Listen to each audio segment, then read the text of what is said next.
Hello, and once I close this tab, welcome to the stream where we won't only see a very exciting top-level show match between USA and the UK team, the top teams of each of those grand countries, but we will also draw the brackets for Deathmatch Nations Cup 2026. Mojito needs to join the co-streaming.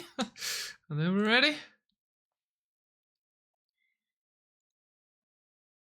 And the voice trade, I suppose.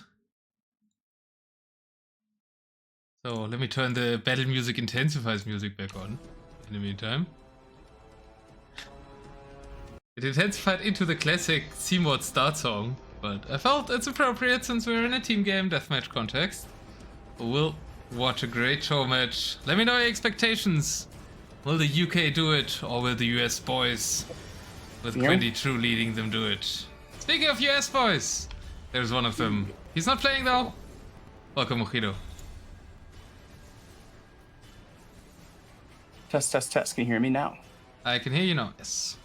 And I can hear you. Excellent. I had to restart my audio manager. That's good. Later on, the bigger question is if I will be able to see you, but for the show match hearing is good enough. Last minute everything, that's for sure. Let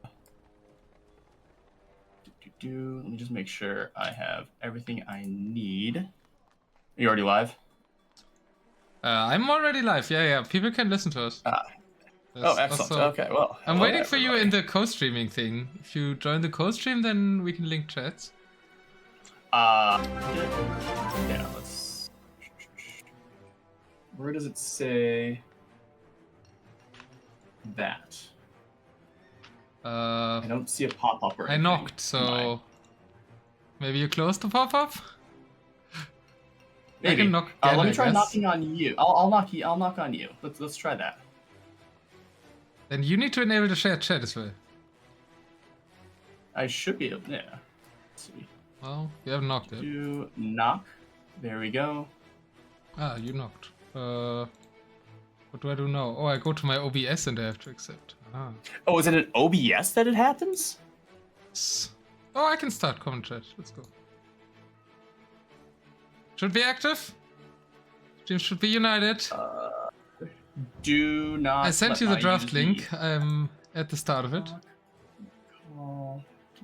There we go. Cool. Does my chat? There we go. Chat share. Cool. Okay. Looks like that's working. Is practice match a real match? This is a real, or I mean, this is a show match. So practice match.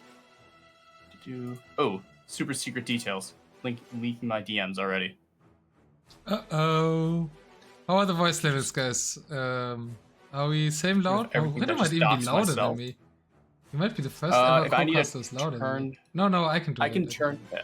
I had you at 200. I can put you at 175. Yeah, excellent. I need to put on capture age. That's ain't good, so. Cool.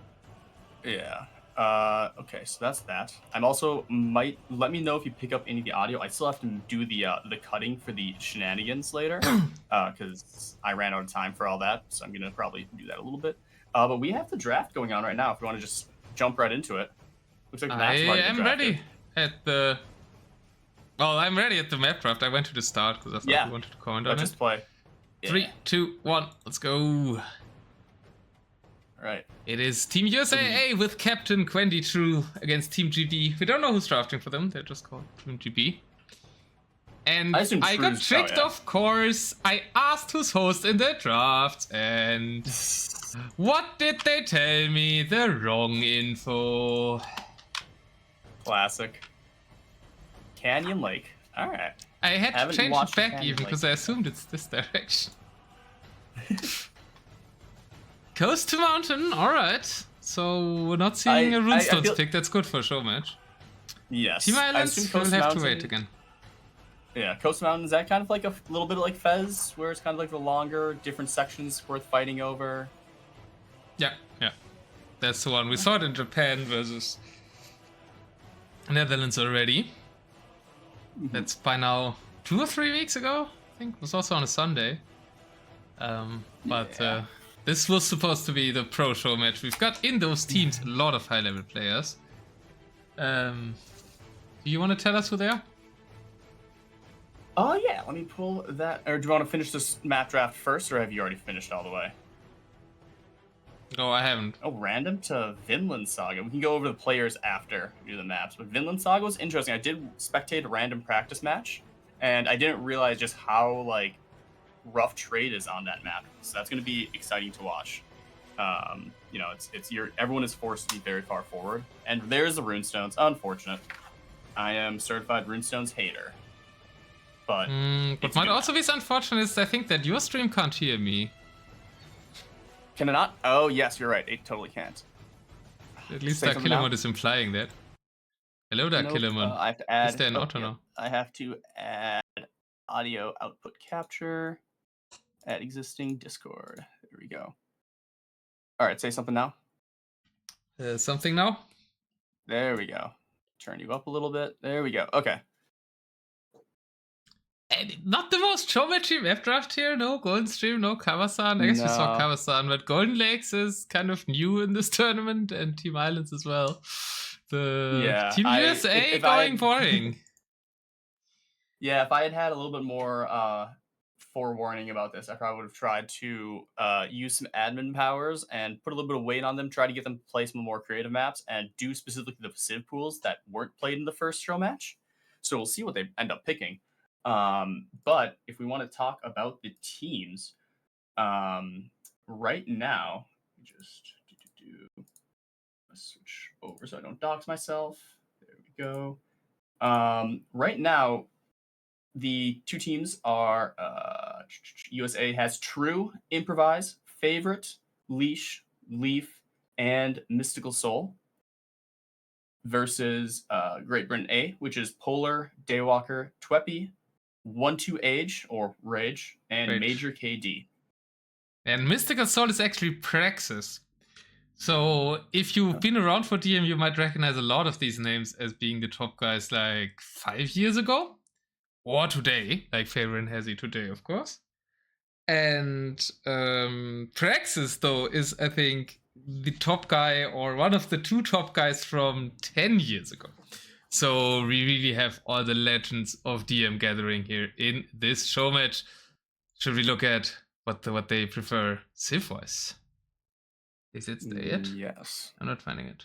They should have something there.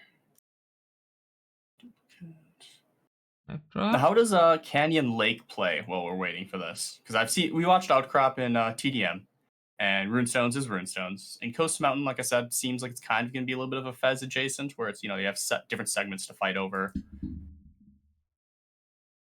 Canyon Lakes, I'll just let you look for it. Well, it's very... I mean, I don't really know yet. Oh, excellent. This is the first time it's been played in DM? I played 1v1s on it. It plays a bit like, how's that map called? We called it after some city, Akrokorinth. In 1v1, it plays like Akrokorinth, I would say. A mix of Toon Springs and Akrokorinth. If anybody gets those references of the TDM maps, but in team game, I guess you have the Hill Ridge, so we saw a lot of Siege in the last show match.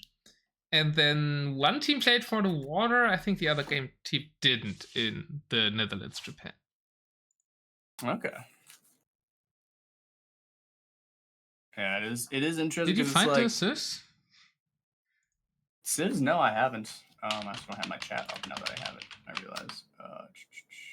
Where is this? It's my other Twitch. There it is. Yeah, I was hoping for, like, you know, maybe a few more minutes, another 30 minutes. It's before. Did they do the civs before the maps? I should have done a scene with the civ pools. Maybe I have one from the last show match. No, I don't think I did. But we've got 2 different pools this time. We've got, or last time we had as well. We've got pool 3 versus pool 4. So teams not in agreement as to what's the best civ pool. That's a good sign for the tournament. Or they're just being the real homies and making sure we get to see all the civs in action for the two show matches. So They drafted Runestones. I think they're tryharding, man. I mean, that's hey, we win some, we lose some. We get the civs, we don't get the maps. Yeah, I would say that's an argument for that they are trying to win this and not only trying to play a good show. Oh, for sure, for sure. That's the old Civ pool. Where's a picture of the new one? I'm not finding the new one. Yeah, I'm trying. It should be on the heart. It should be either on Wikipedia. Actually, that's actually a good point. I have it on Wikipedia. That's the new one.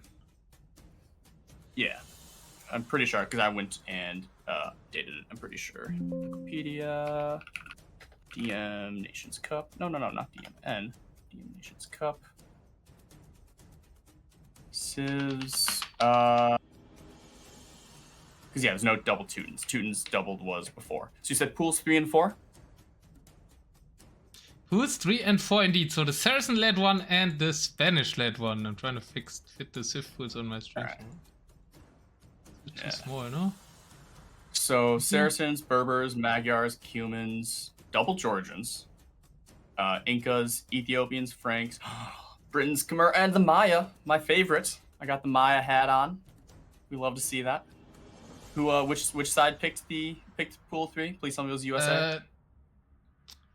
I shall abide. It was the USA, who for some reason in the Civ draft is now on the right side. Okay. Making your life miserable. Not like I asked specifically half an hour before for a reason. Yeah, you're asking AoE 2 draft, players to be organized. Oh, we know we've got pool 3 and 4. I don't know, can I crop this? No.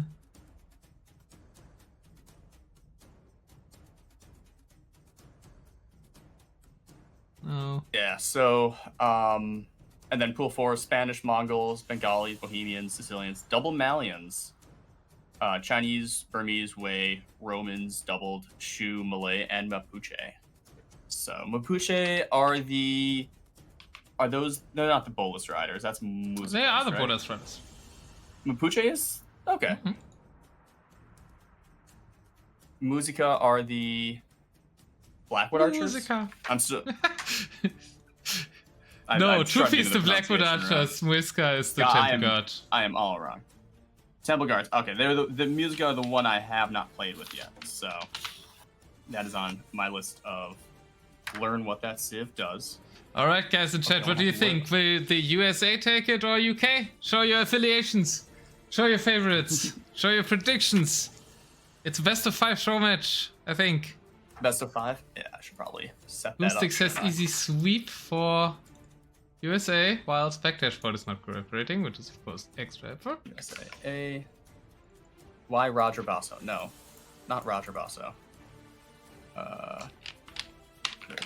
Britain. A. There we go.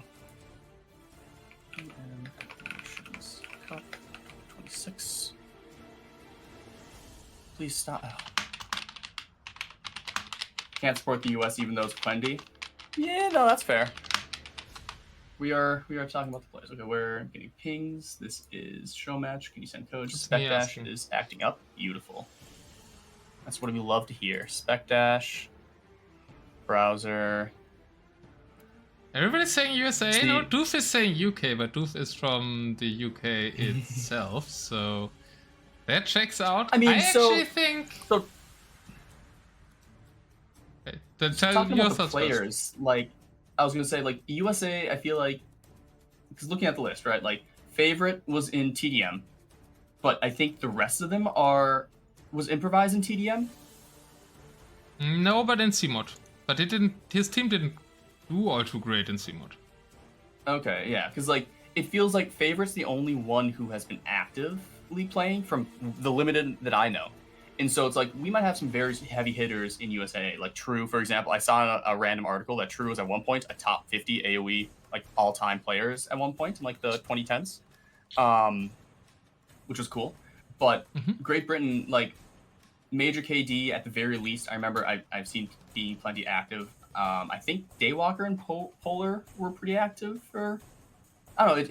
It's. I at least know with USA, it seems like they have a lot of people coming out who might be a little bit rusty. So we'll see if they can shake that rust off and perform to the abilities that we know they have, right? I'm not too familiar with how active Great Britain A has been, but that'd be my first like concern with the matchup.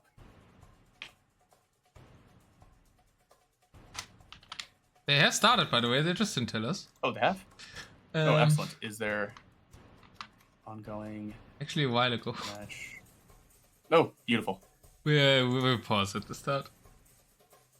Yeah, I don't see it ongoing. Is it not?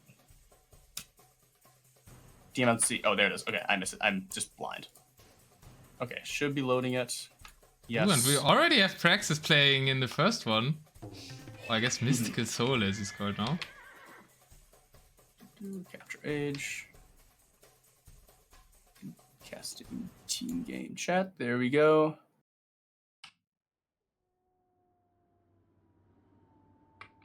So Loading, this is cool. Oh god. KA. This is USA. Oh god. Oh god. Is there a way to set capture age to not fast forward at the start? No, but you can go back if you have. Yeah, Pro. I'm just like, please let me just pause it at the from the get-go. Okay, so I have paused it at 0. I was at 5 seconds, but can I go to 0? Yeah, oh. Yeah, I'm paused at 0. You can go all the way go back. to 0.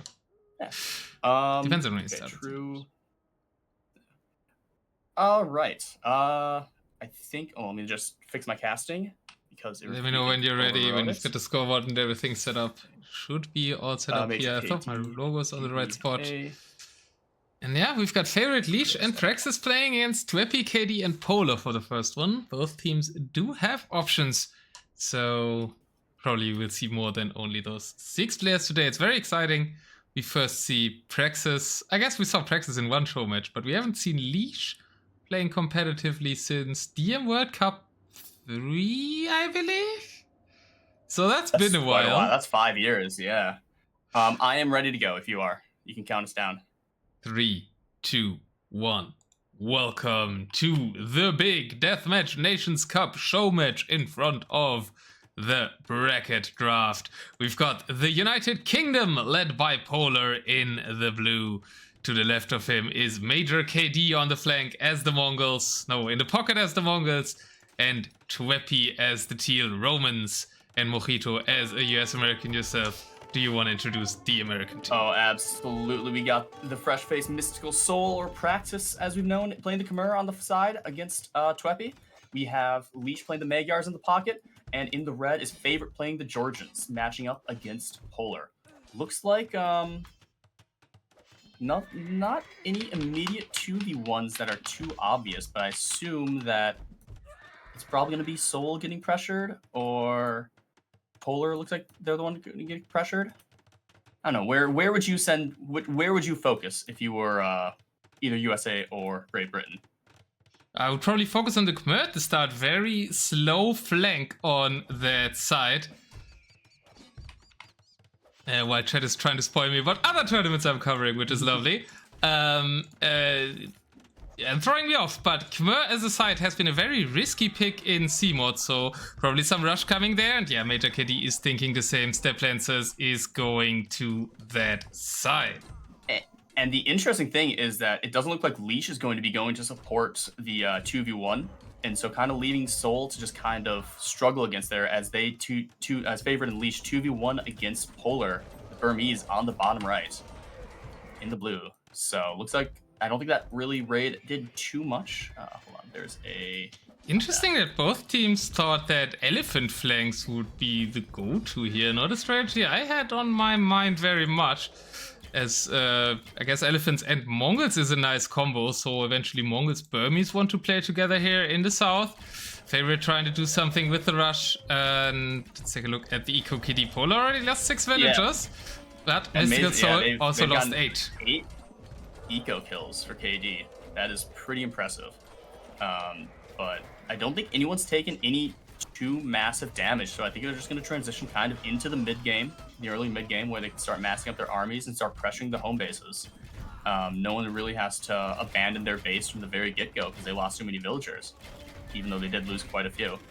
I think, like you said, the slow Khmer, they're able to get their basic going, and looks like Leash has stopped the 2v1 and sending some units over to help support, and so I think it's going to turn into a 2v2 on the left side, whereas on the right side is just going to be the Georgians smashing into the Burmese. And with a forward cast from Favorite, looks like Favorite might be trying to make some early damage. And we actually have Soul pushing in on Twepy as well. Romans falling back against the Khmer Elephants and Scorpions. Even though the Romans do have cheaper Scorpions, I don't think they're any better since the Scorpions of the Khmer double fire. And once the forces of Leash kind of meet up with KD in the middle and probably help push in, I think Twepy is going to take some damage here. KD looks like he is going to go help on the right side and help Polar. So the two-pronged attack from the USA team looks like it's doing some pretty good damage here. But the Roman Scorpions are doing a good hold for Twepy as well. Push back the other Scorpion Civ here. Battle of the Scorps between the Khmer and the Romans. Not too sure the little army that Leash is sending there will do much. He's pivoting to fight the other pocket in the middle now. And yeah, trying to stop that middle castle from going up. You really want to maintain control of that middle map. Trying to prevent, you know, if you control the middle of the map, it's easier to reposition your armies from left to right instead of having to go all the way around. Additionally, an interesting thing about this map that I didn't really realize is that the aggressor has a pretty solid advantage here because they get to attack from uphill, right? Like every base well, depending how far you go aggressive, right? If you've got the hill ridge, then it's great, especially for the Georgians who take less damage on the hills, and that's where Favorite is pushing from, and is looking very tough for Polar on the right side, losing basically all his base in the 1v1. KD Mongols rather a slow pocket, a Civ after the initial rush, no Treadmill Crane, very expensive comp to get into, is only arriving now. Elephants are alive for Polar though, kind of gives up his base, preserves his army. I think that's what he needs to do, and now hope for some SO shots by the Mongols. Yeah, I think the fact that Favorite's getting all this damage done pretty much solo as a 1v1/1v2 with KD trying to help out here is massive, because this is allowing the 2v1 push on the left side from Leash, getting some trying to get into some damage on the buildings of the Romans, and KD isn't really able to establish as much as he has to go and save Polar, and this is allowing, I think, Leash to just build up, and now I think Leash is going to start sending some armies forward, and once you start 2v1ing the Romans, if KD still is forced to deal with Polar being beaten back by Favorite, I think that's going to be it's going to be very tough to avoid any raids or trade getting sent up or anything like that. Yeah, we can even see the Paladins already going back into the trade, into the back eco of Twepy and KD, already doing damage. So yeah, Mega Hussa, not a unit we see too often in team games, but trying to take some fights against the Scorps. And yeah, as you said, those raids are dangerous. Now KD is forced to deal with the raids. Maybe gives an opening on the right. No, KD also there, so KD in multiple fronts trying to stabilize his team here. Yeah. And with mYsTikaL Soul's ability to kind of take that middle hill and just really push into, well, yeah, I suppose the gap is in the middle. I'm misunderstanding where they are. Yeah, Twepy kind of has the map control between them, I guess, but it looks like they have more control because Favorite kind of has the main base of Polar, right? Yeah, and also with the Magyar Hussars and the Paladin, like, Leash has already killed so much trade and so much eco. 50 eco kills from Leash. That's gonna allow the snowball, like, USA is just kind of getting uncontested to set up their eco. And, I mean, Favorite's finally gotten pushed back, so it might stabilize a little bit here. But this has been a lot of damage done to the Great Britain team, and they are going to struggle to really... They are on the back foot. I think USA has a chance here to kind of push their advantage and establish firm map control, get a lead in trade. And, yeah. But, I mean, like you said, the Mongols are slow, but once they get going, they're very dangerous. So pair them with an Elephant Civ, and that's going to be very tough to deal with.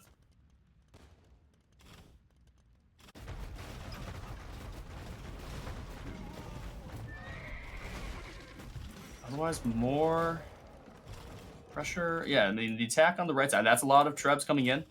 Favorite is taking out this forward castle.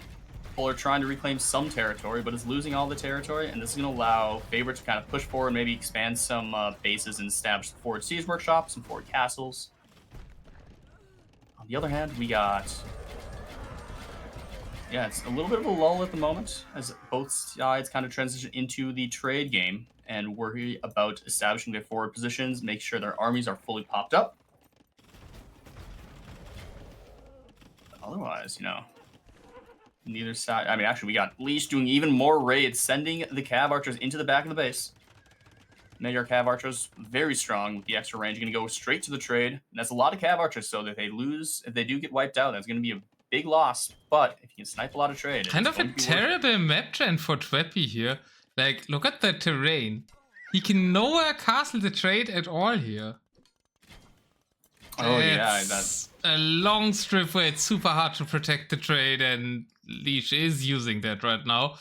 On the other side, I guess there's some areas like that as well. Talk about the back of favorite space maybe being similar. Yeah, that's kind of the same for favorite. But and KD has a squad of Mangdai in the back of the trade, just freely taking out trade. So KD getting a lot of free exactly that spot. Don't think there's any real response. Trade number super low for USA now. That could be a chance for GB to come back. Yeah, I don't think USA has been investing too much into trade yet, especially with these Mangdai there already. And there's a lot of Mangdai. They've got 24 there. kills. No reaction from favorite. Oh god, the US boys are not seeing this. KD not only stabilizing both sides and catching the raids, but also with the massive trade rate at the back. Still, favorite is trying to push uphill now here on the last leg hill for the UK team on the right side. On the left side is also not looking too pretty. mYsTikaL Soul is pushing into that lowdown area now against Twepy there. Now they've seen it. Now Leash has reacted. It's kind of the pocket's job to react to these things, and Leash sends Mega Hussar there. Kind of misses the raid though. Mangdai has changed position. Now Leash has noticed where they are. Castle stopped there as well, so quite some damage for KD. Maybe that gives him the gold advantage to stabilize in the main fights. It definitely gives Great Britain some breathing room, getting their trade going a little bit earlier and not losing quite as much for that long period. But they are continuously losing ground. I think KD has a nice little foothold in the middle to be able to move back and forth, but they are both slowly losing area on both sides. See mYsTikaL Soul moving and taking that starting gold. Is that a starting gold? No, that's a in-between gold. But it's going to be trying to keep that castle. They're kind of meant to fight over siege runners, so trying to take down the castle there for Twepy. It didn't quite work out, but the castle will, I think, fall to a trebuchet that is standing on the hill. And that's why it's sometimes hard to push on this map on the sides on Outcrop, because you always fight downhill and then you have to go uphill to reach the opponent's base, right? And that's why pockets can matter a lot on this map. And yeah, we already focused a lot on the raids, right? And their importance. Yeah, obviously, if you destroy the opponent like Favorite did, then you don't have to face that issue. Yeah, and speaking of Favorite, taking out another castle is starting to move up to that kind of little mountain ridge. That's going to allow him to range the rest of Polar's base, and there is not anywhere really else bombard cannons are being jumped on. KD busy in the middle. KD's out of gold. Gold banks for the dying trade look very healthy for the US people still, because they can take all the forward goals off the bases. And the UK teams calls it USA takes game number 1.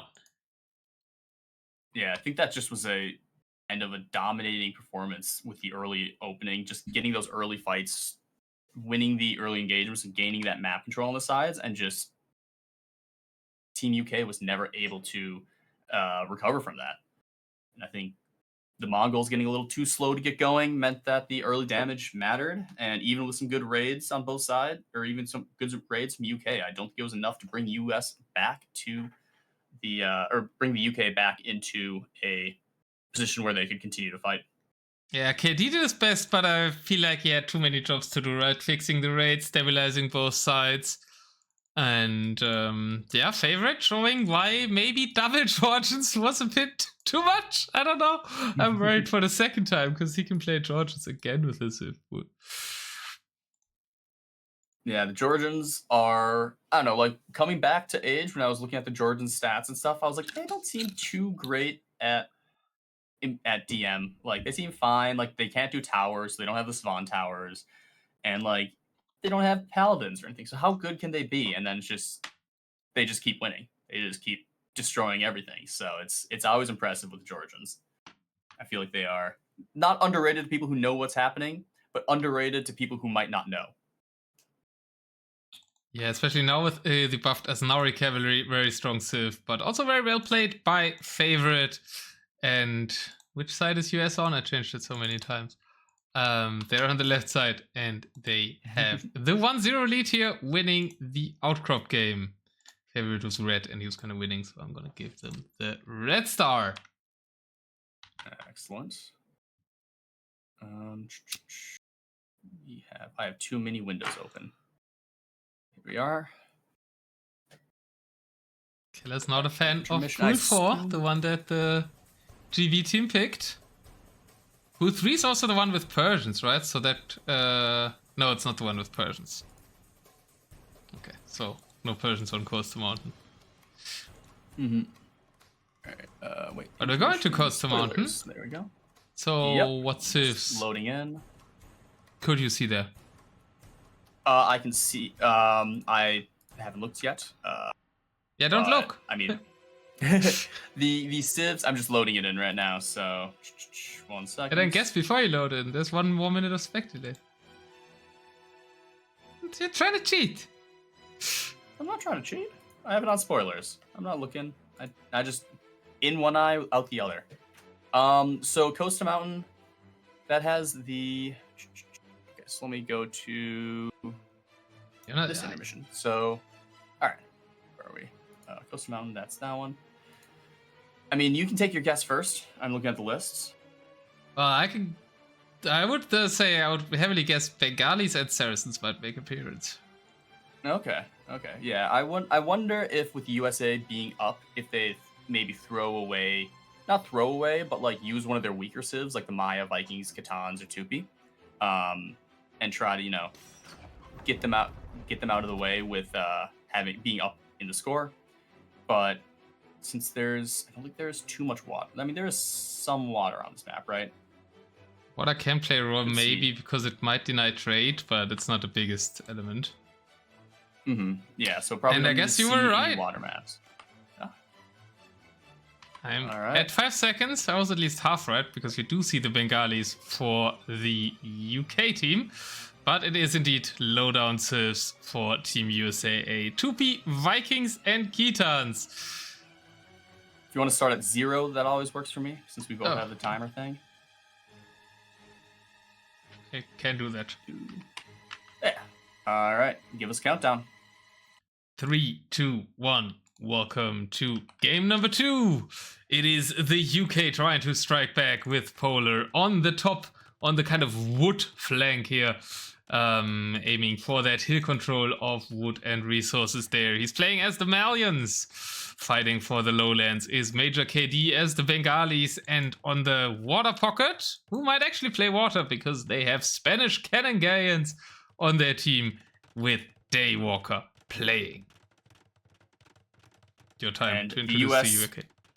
The US playing what might be an actual throw match. We have the Vikings for Mystical Soul or Praxis, Improvise playing the Catans, and Twepy being played by the one and only True. I mean, the Vikings aren't the worst naval civ, though they did get changed with, they now have access to demos, which is a wild change. Or no, they have access to fighter ships, which is, I know some people have opinions on. But they have access to longboats, and longboats against Spanish on the water could be actually pretty useful here. But I don't think it's that much luck commenting to chat that they're meeting like super high up civs for UK here, because they have to pull with like might be an elephant map, and so you want to play Bengalis here, and it's the only map where the significant water element maybe Canyon Lake, so Spanish can be expected here. So you can expect some higher tier civs there if you're Team USA, so might be a smart strategy. Docks are up for both teams on the water. Not much action on the land yet, some units running forward. And we see right away True immediately go into Castle the Woodlines on the left side, establish that flank position, and make sure they can't get raided, be able to set up trade pretty quickly if needed. But we do see the camels from Polar coming forward, and they look like they're going to be raiding the Vikings, who I mean, with Mystical Soul going to both the water and having to defend at home is going to be tough. We do see Arbalests out for the Vikings, which, like, I mean, I guess makes sense, but I just know that Arbalests are not what you want to be seeing. He's being attacked by Camels. Well, it's something, you have more attack on them, right? Vikings don't really have many units. Their only usage is kind of the water, and that's the worst news for them even. They are all tilting southwards. His docks are being taken out, so that will be full water control. Daywalker making a lot of units that are not cannon gains. He's even making a transport ship or two. Oof. Maybe some hotkey troubles on Daywalker's side.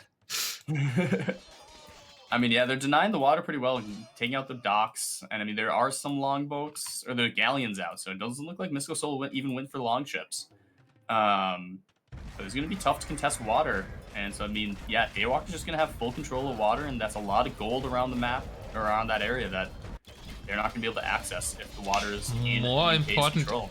Even more important area, though, I think, is the top, because it holds by far most of the wood on the map. Improvise and True actually pushing forward there with Khitan, CA, and Twepy Blackwood Archers. Not sure if that amounts to a composition, but the Twepy Blackwood Archers are surprisingly strong with their poison damage. And we can also see a lot of them, because you get 2 for the price of 1, and I think they also only cost half pop, so you can theoretically make 400. Yeah. No, I think they don't count for half pop. I think they just are double produced, right? So I think it is... let's double check. It doesn't say. But at least, like, I feel like the poison damage is going to be really good against elephants compared to most archers. Just takes only half population space, I was right. Oh, it does? Okay, excellent. Okay. So even better, yeah, we could be seeing that. And I think the best thing is they have that, the Mayan plumed archer kind of speed, where they're able to go for raids, and pretty nifty. Big fights in the middle, though. Gbedo being the unit of choice. Of course, a nice counter against the infantry-heavy play of the Khitans, going for lots of Liao Daos. Surprisingly strong unit. Found out about relatively late in DM. Elephant Archers and Siege Onagers in place, though, and I feel like this is a hard composition. It's all 3 armies uniting in the middle for the British team. And we can see in the bottom corner, Mystical Soul trying the best to try to get back onto water, and it's not going well. So yeah, Vikings might be good. Help in the fight in the middle. Vikings might be good on water in theory, but this is praxis. Mm-hmm. And I mean, the other key thing about, like, water control might not matter too much, but that does mean that the trade really can't get set up, right? Like, you can control the goal. Man, I'm getting way better reaction out of Xardas than you, just booming my jokes. I'm just focused a little too much, and I might miss the jokes. Let's put it that way. Chat has got them. That's fine. Chat's got them. Still, Okay, cool. rocket carts are doing some good work. Kongs don't really seem to be the unit for the Spanish on land here to me. Even skirmishers on the field. Is it true? No, it's actually not true. Who's kind of known for adding skirmishers in war situations as other DMers? It is actually Improvise. Improvising on what to do with the Khitans. And I guess they have a skirm bonus, right? Well, they train faster. No, they reflect damage. They have lamellar armor. Oh, they do. That's not bad. A lot of camels in the back for Polar. Raiding True's economy. Luckily, there's not any trade set up for them to take out. But, I mean, that is a lot of camels that are going and trying to get some siege workshop walls. We love to see it. Yeah, that's the pro stuff there. That's how you can quick wall. Almost got through. True, didn't quite fit it to the stone. Now the camels are in. There's no trade to raid though, but the pastures are really, really annoying to repop at times because they work weirdly. So maybe that might be an annoying thing to raid. Trade hasn't really started here. Trade has fully started for the UK team though. Yeah, the UK team looking very strong here. They're also even pushing into the front of the base in the middle. They kind of won that skirmish as the forces of the US had to pull back to deal with that massive camel raid. And now we see Improvise and True being pressured on the buildings. And we even see Polar setting up a castle kind of in the middle of the wood line and going to start gaining map control. The US definitely on the back foot. Yeah, I feel like it might be time for Daywalker to delete some of his boats soon. Maybe just keep the cannon gains there. He's killing a castle. He can be denying the trade, so the warder is doing some damage, but Don't think the 30 pop space are used that perfectly in Galleons at the moment. That's true. I don't necessarily know if he needs to, though, because there's so much damage being done by the UK team that risking it, like, you know, sacrificing a lot of the military that he have over there might not necessarily even be needed in this situation, but it would probably help win more. It's just US is not looking good right now. They're getting pushed in on multiple fronts. Can't even set up trade. You have some short markets going up to get at least some gold income, and maybe if they ever take back the water, they can expand the Even trade. land units there now. As if the water wouldn't be enough to deny the trade line. Yeah. I mean, they're kind of holding the line in the middle. They're not really getting pushed anymore, even though there's the strong elephant units and the strong camels of the Mayans. The Mayans doing a good job with Camel Geppetto, kind of as a front line for the elephants. And hill control, as I said, for UK as well, right?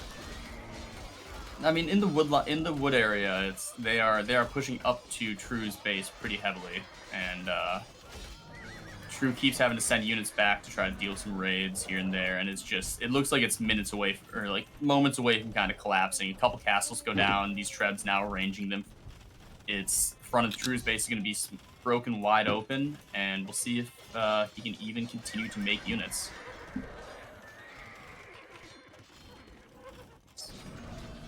Well, we do have a mix of Twepy units coming out there, even some Ibirapema, I think, in the fight there. They have, I believe, an infantry counter.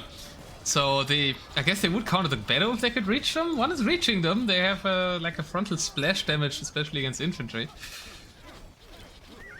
Yeah, it's kind of tough when you have multiple infantry civilizations and the other side has, you know, Gebettos and some gunpowder mixed in maybe. I mean, I don't think there's any conks anymore.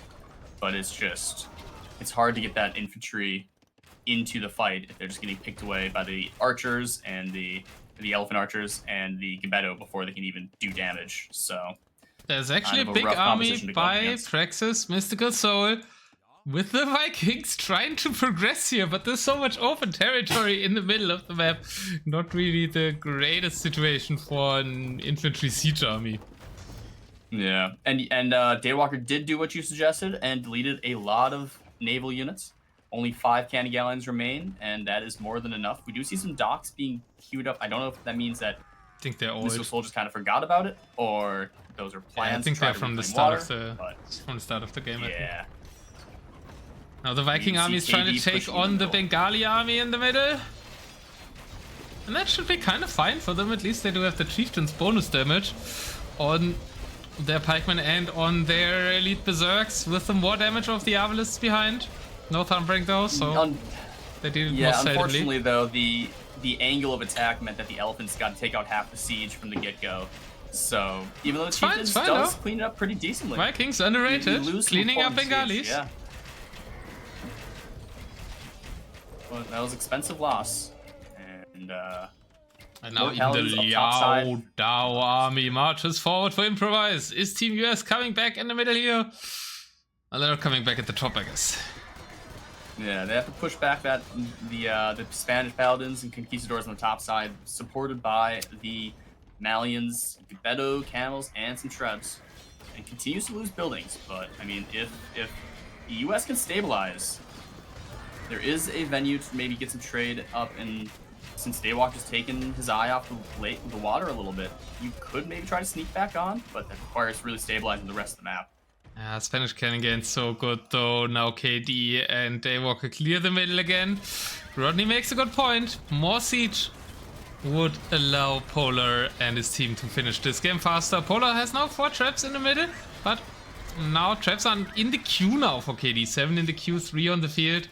So they are trying to push a little bit quicker now. But getting cleared at the top actually. Yeah, a little sloppy positioning. Daywalker looking probably in the fight in the middle and loses all of his conquistadors and paladins.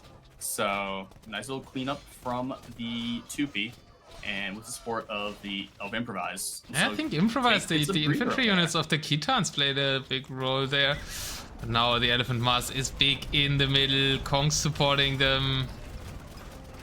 Oh, that's a big push, yeah. I guess Kongs against all the infantry units, right? That's why they're playing Kongs instead of Paladin. Don't see Kongs that much usually in team games. Like I said, a lot of infantry civs. You can kind of get away with adding gunpowder in there, especially when it's that mobile. But yeah, Soul struggling here, getting pushed in very heavily from 2 armies, and it doesn't look like Improvise is coming over to help support. But unfortunately, if you're getting pushed, you kind of am hoping that your other some side chemists, is but doing they're damage. dying to the conquistadors. The infantry kind of still stopping the elephants. Vikings doing a good job, the double infantry play here. What's actually the stats of the Liao Dao? The stats never look that great, but I think is it the slowdown or it's the armor ripping effect I think that they have that might make them quite strong. Wounds enemies, dealing damage over time, yeah. I do have to say, like, one of the problems with the Vikings, even though they have the It's actually a funny combo, chieftains, right? yeah. Liao Dao but Liao Dao and Blackwood Archers, they have the same effect. Poison damage from the Blackwood Archers and doing damage over time ends up kind of being the same. It's poison blades and poisoned arrows. Yeah, we're switching over to MMORPGs and having some damage over time. Yeah, it feels like that. Just because you came back, of course. Alright, MMORPGs I guess is not Smash, but yeah, okay. No. GG's Koto. Yup, GG's. Yeah, I was gonna say the thing I was trying to say is that like chieftains are pretty good against elephants and everything, but the problem with it is that when you have your entire squad fighting just a couple elephants that survive for a long time, all the conquistadors and all the elephant archers can just take away that army before they can get into the like meat shield, the actual units. And with elephants being at the front, if it was just like camels or something, you could clean through them pretty quickly. But yeah, GG from UK evening it up. Indeed. People are asking, I think it's a best of 5. I don't actually know if we were told. I'm assuming it's a best of 5, but should be best of 5. If it's not, we'll get a few extra matches. Or less. Or it's over in one. Best of 5. Play all 2. Best of 5. No. Yeah, so it's 1-1, basically best of 3 left. And yeah, I mean, USAA isn't feeling too bad about this loss, right? Didn't use their strongest civilizations here. But did a good hold with all the infantry, considering the civ choices were very high with both Spanish and Bengalis used on this map for the UK team. So the next map is going to be Runestones, El Clasico. So, I mean, that's probably what everybody wants to see, right? Here. Besides the custom. Oh, yeah. But in chat, people want to see it, right? With the crowd is important. Exactly. It's one of those things where it's like, it's hyper random versus Arabia or whatever, or Runestones. It is hyper random, is fun and shenanigans. But if you want to see the best, like the top DM at its purest form, you go to Runestones. So it is going to be an amazing match. It's going to be fantastic. Looking at the civs, though, what do we have left here? The top 3 civs, at least according to the admins, are already gone out of pool 4, so that's for Team GB is playing. They do have Bohemians and Sicilians still. Could be strong civs on Runestones. On the other side, kind of maybe expecting another Georgian. No, the other Georgian should go on Canyon Lake because of his. So maybe we see a Berber there? Would Britons be an option here? Yeah. I mean, it is Runestones. I normally want to combine them with elephants, so it's a bit odd that they use their Khmer without their Britons. Yeah, because with Vinland Saga, I feel like you want a much more aggressive civilization selection, right? Like, I feel like in Vinland Saga, you're not going for the late game. So we could be seeing some more late game civs, potentially. I see an argument for Canyon Lake Britons, because I expect a lot of siege civs there, and then longbows, the top tier micro, can kind of counter siege compositions. No, that's fair. Yeah, Saracens, I could definitely see the Saracens just getting one of your power civs in and really trying to push the advantage in, Runestones. It is probably the one where it's, since it... Oh, wait, I have Discord here. I just realized people can't hear you. I don't know if there's anyone even watching my stream because you're not on it half the time, I think. Oh, I'm gone again on your stream? Each time I switch screens, I have to add Discord specifically audio to it. That sounds terrible. So it's 2PC setup is great, but also miserable. It's a time. Let's put it that way. Ah, Yeah, I've been saying it for 10 years streaming on one monitor and one PC that it should be the best. The one monitor part is the crazy part, I guess, but yeah, I would I not like be one able to of survive on a everything, single man. monitor. I guess I'm a box standard male or something, because I just own one of everything for my streaming playing gear. It looks like they are hopefully getting started. We Yeah, have Leash, Improvise favorite, Twepy, KD, and Daywalker. So Daywalker's playing again, and Twepy. Who wasn't playing last game? KD didn't play last. KD played last time. KD was right. No, KD. KD's also playing this time. Yeah. KD played all the games. Twepy played in the first one. mYsTikaL Soul isn't playing this one, so Drew is sitting out. It's favorite, Improvise, and Leash now. Drew and mYsTikaL Soul is Leash is a returner too, right? Like Leash hasn't played for a hot second, if I remember the That's what I said at the start of game 1, right? Leaf has last played in Daywalker 4. No, Leash. Yeah, Leash. Oh, I thought you said Leaf in the first one. Oh, well, Leaf has played. Leaf has played recently, and he's in USA. Okay. Is he in USAA? Leaf might also be in USA. Leaf and Leash are both in that. So I think it was Leaf in game 1. I don't think Leash played. I think it was Leaf. We'll have to check the VOD. But it is very confusing that they have two very similar named players. Very upsetting. I was very sure it was Leash. Leash played? Okay, Leash played. Okay. Then I was wrong. Leaf's not here. Oh, okay. Excellent. That's good to know. And Drew is in chat, cheering on his team for game number 3. It should be about to start. They are still in lobby. Who played? I'm gonna stop asking who played questions. Let's try and talk about more about the Civ Corps, I guess. Yeah. Looks like they have. No, I'm looking at the wrong thing. Yeah, I think like I said, probably using some power civs here, like seeing Saracens. We've seen the Magyars already. We haven't seen the Cumans are probably saving for Vinland Saga, I have to guess, just because the early rush can really pay off there. Yeah, I agree. I could see like maybe you could try to do like 2 power civs and throw in one of the lower civs. So like you could see Mayans plus like Saracens Berbers, so that they can really get covered in the any flaws they might have. Hey, you're just looking for excuse to see Maya, right? Before it's. I mean, hey, I am going. I'm just hoping I see them before the match is over. Yeah. If it goes to 5 games, you will be guaranteed to see them. So. Absolutely. Probably the most Maya player will play get. All 5, right? Yeah. Yeah, pools or play all 5. So that's gonna be. I'm not sure what you mean. Pools or play all 5? Group stage. Group stage is play all 5 or best of 5. You're the half admin, not me. Yeah, that's true. I'm in the team with the admins, so I didn't read the handbook. I thought if my teammates wrote the handbook, I don't need to read it. That's true. Looks like they haven't quite started yet. Maybe they have. Maybe spectators just being rough. Never can really trust. Spectasport is saying they're still in the lobby, so. Okay. Yeah. Okay, that's gives me time to do a little bit of paperwork. True, you need to bring out your leash. Prep for our post show. Use it on favorite and improvise so they speed up.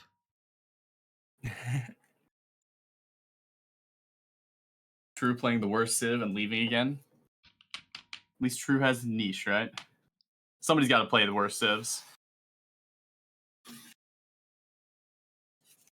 I don't know. That could be a. I guess that means they're not playing Maya then, right? by Keller's logic, at least, they're not playing Maya this game, because Maya feels like the Civ's True loves to play it and sling a teammate. Yeah, Maya is just it's unfortunate, but like they're probably like arguably one of the absolute worst Civs in. They're got sling Civs. They're very cheap. They've been used in tournaments together with elephant Civs before, just so you can sling all your food to them and like only make bloom darters and maybe a few abilities. Oh. You think we'd see that on like Vinland Saga with the early rush? Yeah, might see that, yeah. Together with a Cuman maybe? Eagle Rush plus Step Lancer Rush? That can be quite brutal. That would be snazzy. Yeah, you do that, and then yeah, no, that's a nice niche for the Mayans for sure. But what are you thinking we're gonna see from the Civs? I think they've started. Oh, that's on. I keep having the wrong tab going up. So okay. No, no, they're still in lobby. Maybe I could refresh, but No, they are there for me. where, in lobby or in Making a game? mess on my lobby. At least according to the spec dashboard. So I assume if we do miss it, chat will start yelling Okay, at I us. would say Is, it's a Berber pocket for team. What's that? That Civ pool is US, right? Yeah. Pool 3 so is US. yeah, so I'm saying Berber pocket, and then we get Inca and no Ethiopians, Britons. No, Britons. I said Kenny Lake. Ethiopians, Incas. Incas, Berbers, Ethiopians. I can see that. And for the other team, we might see one of the Malians in pocket. Do you think elephant play on Bohemians runestones is and Malay? Bohemians and Malay and Malian. Interesting. Yeah, I can see that. Let's see, look at the maps. So I'm trying to think of like where. I always like to look at like where some of the unique civs would go to. So like Sicilians, for example, like where would you want to be playing the Sicilians, for like tower creeping and stuff, right? That's Yeah, always one sounds thing like I try to Canyon kind of Lake look to at. me, or maybe Vinland Yeah, Saga. More than Runestones. Vinland Saga, you can get middle control quick with the donjons, and Canyon Lake, you can yeah, I group could over definitely the see the hill there. sergeants. Yeah, that would make sense to see Sicilians there. Looks like, did they start? I think no, they're reforming the lobby. Okay. Oh, well, I guess they took forever and then it crashed. Classic. Looks like they're switching to Canyon Lake according to spec dashboard. So Wait, what? Did we miss a game? Did Spec Dashboard lie to us? did we just miss?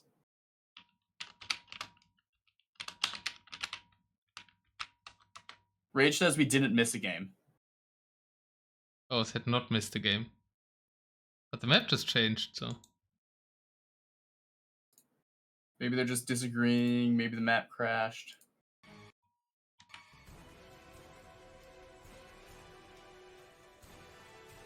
Was always meant to be Canyon Canyon Lake? Lake? Oh, okay. Well, Oh, so Kenny picked the wrong map, I guess. And they started on Beautiful. Runestones and they were like, what? Okay, we talked about Runestones for 10 minutes now. And now part we of the just switch our conversation minds though to Canyon was, yeah, part of the conversation though was like, oh well, this civ would be better on Canyon Lake. So we have at least like you've talked about how Britons and Sicilians, or Britons and Britons on Canyon Lake, and then who was it? Someone Boomstick said, Sicilians on Canyon Lake would be great. So I'm seeing kinda Georgians, where- Britons, and I guess still Berbers, maybe, for Canyon Lake for USA, and well, it's rough, man. They still have to play Mapuche, A, and Shu for the UK team. Do you just play all three now on the opponent's home map? Play Mapuche Shu.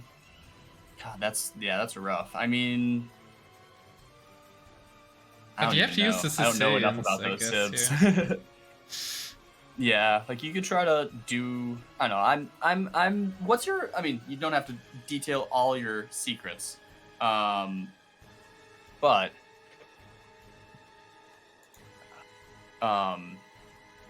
what's your opinion on having like a throwaway bottom tier civ matchup, or do you try to mix in the bottom tier civs with some power civs? I think if you can find good combinations, that's better. Yeah. yeah, throwing away a match in best of 5 definitely does not feel great. Who's co-host of the stream with Otter? Oh, that's Mojito. Looks like they are starting, so we can get going. And I'll load it and start at 0 as always. Yeah, my tab just closed. Of course, in the moment they God, I have to.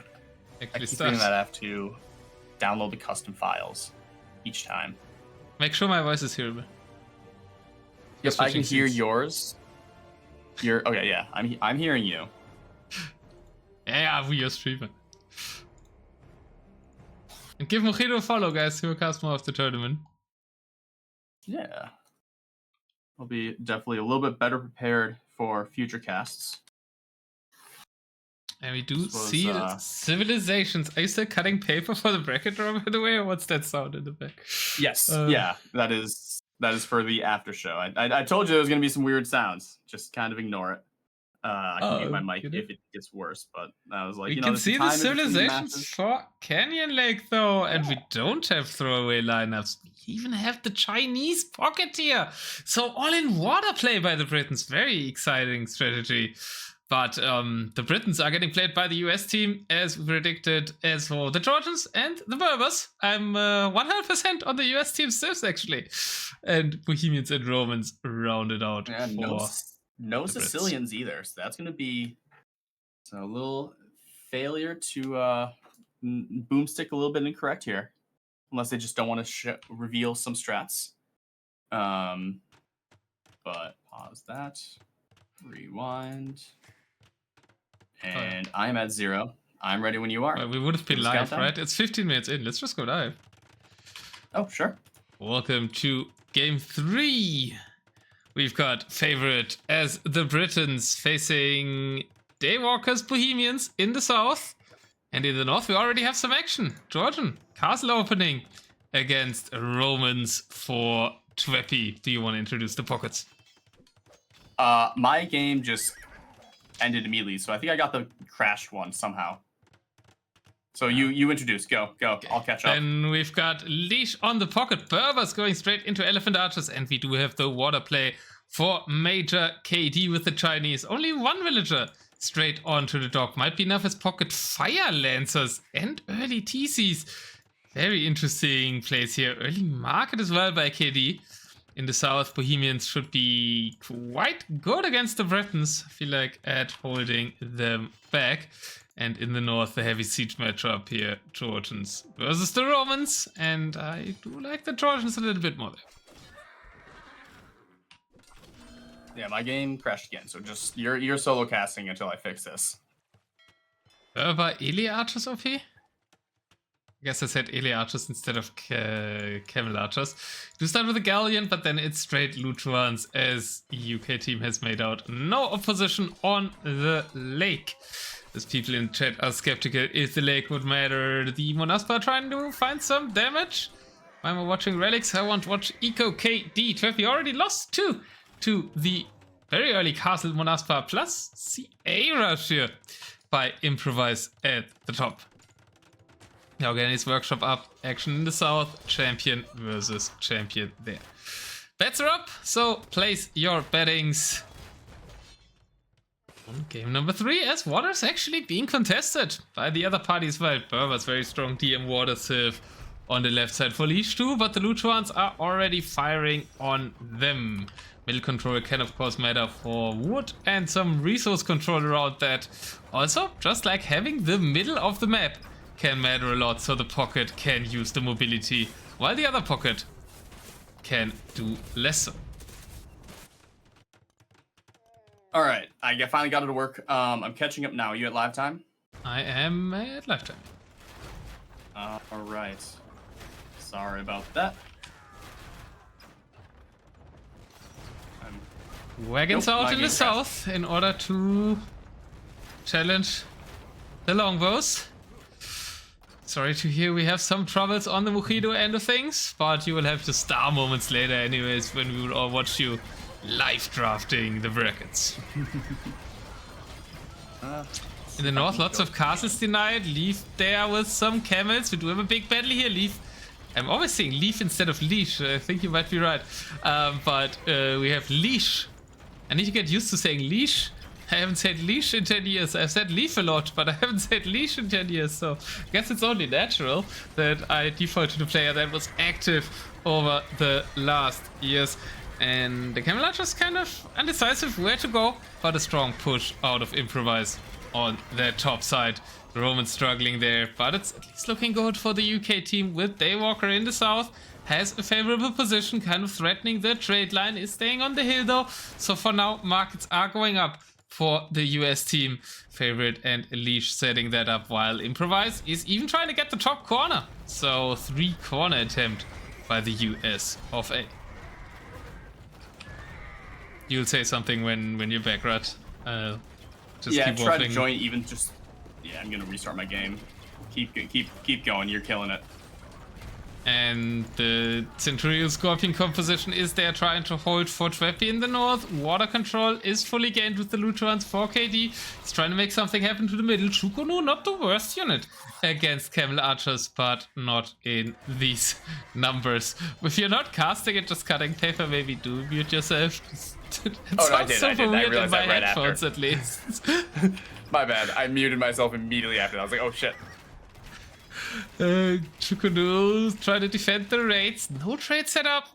Well, I guess they were aiming for the south. Daywalker maybe doing short markets there. Bohemians can at least balance off for the later trade a bit, because having Bohemians in your team means your trade comes out way faster as the markets work 80% faster. The only thing that they can work for there is trade cards. In DM at least, I guess technologies. You get them quicker in RM. That's a very niche use case though. As the Camel Archers try to push uphill, not too sure about that. Chukunu on the hill are kind of defending. And in the south, Daywalker is looking to carry the match. Keller said it earlier. The UK team will win when Daywalker plays. And Daywalker is looking to prove Keller right. Just water trade in the middle. That's a suggestion as well. One of the suggestions of 2026. Hafnitzer behind the wagons. The wagon ball is going strong. The Britons don't have an answer. There's 0 onagers on the field for favorite. Kind of the only answer to wagons Britons really have. Infantry can work in mass, but the mass is here for the wagons. Members of MBL in the Red Bull Wololo are being had, I guess. Pocket trying to help out. Leaf sending some Hussar. Cavalry is kind of useful against the Huss side wagons. Lots of Hussing in this fight. Camel Archers snipe a Haufnitzer, but the corner is compromised. Not a huge problem for the US people though. They can use the top side to trade.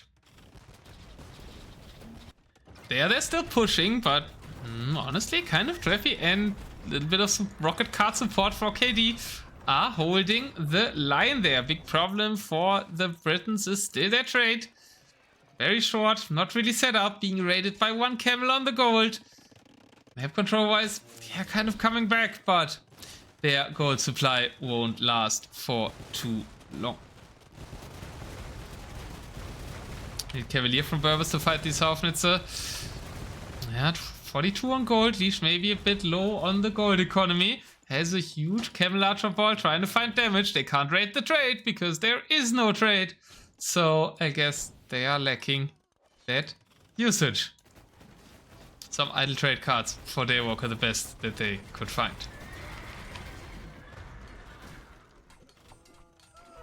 Romans now even pushing back a little bit in the north. Let's go!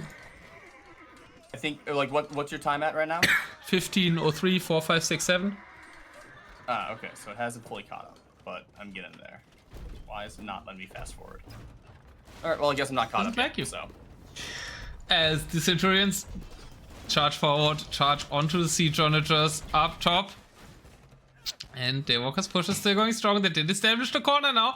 Now, latest time, need to start trading. But that's exactly when Leash's Camel Archer army shows up in their supposed trade line. In order to deny that, Leash in a very central position here, super annoying to deal with. Chinese also a very slow civilization in the pocket. I guess KD is going full sling or something. He has got 9 army on the field. Yeah, KD sent is all over my logs. KD is going Chinese to secure the water and then fully sling the quite expensive pockets, going full wagons and lots of centurions for UK. So quite the interesting strategy for them. They did manage to obtain the corner. The camel archers are still being annoying though, and that's a problem when the pocket doesn't have military. Free territory to roam for Leash. In the north, Twepy pushing the trade line though, so we might switch from 3 corners for the USA to 3 corners for the United Kingdom. Which would be a massive turnaround, as they have started trade now in the south and are getting into Improvise's trade corner very soon. But here come the Monaspa and Cav Archers. Be clear up by Improvise while the Centurions were out of position, attacking the castle, trying to go into the trade. Maybe too optimistic by Twepy, and Improvise is punishing him massively now, even running into the economy. Of course, the Centurions are doing the same. So, little bit from push to raid in the northern front. What's happening in the south? Lots of bombard cannons added as a counter to the Hussite wagons, and they have stabilized the front between Favorite and Daywalker.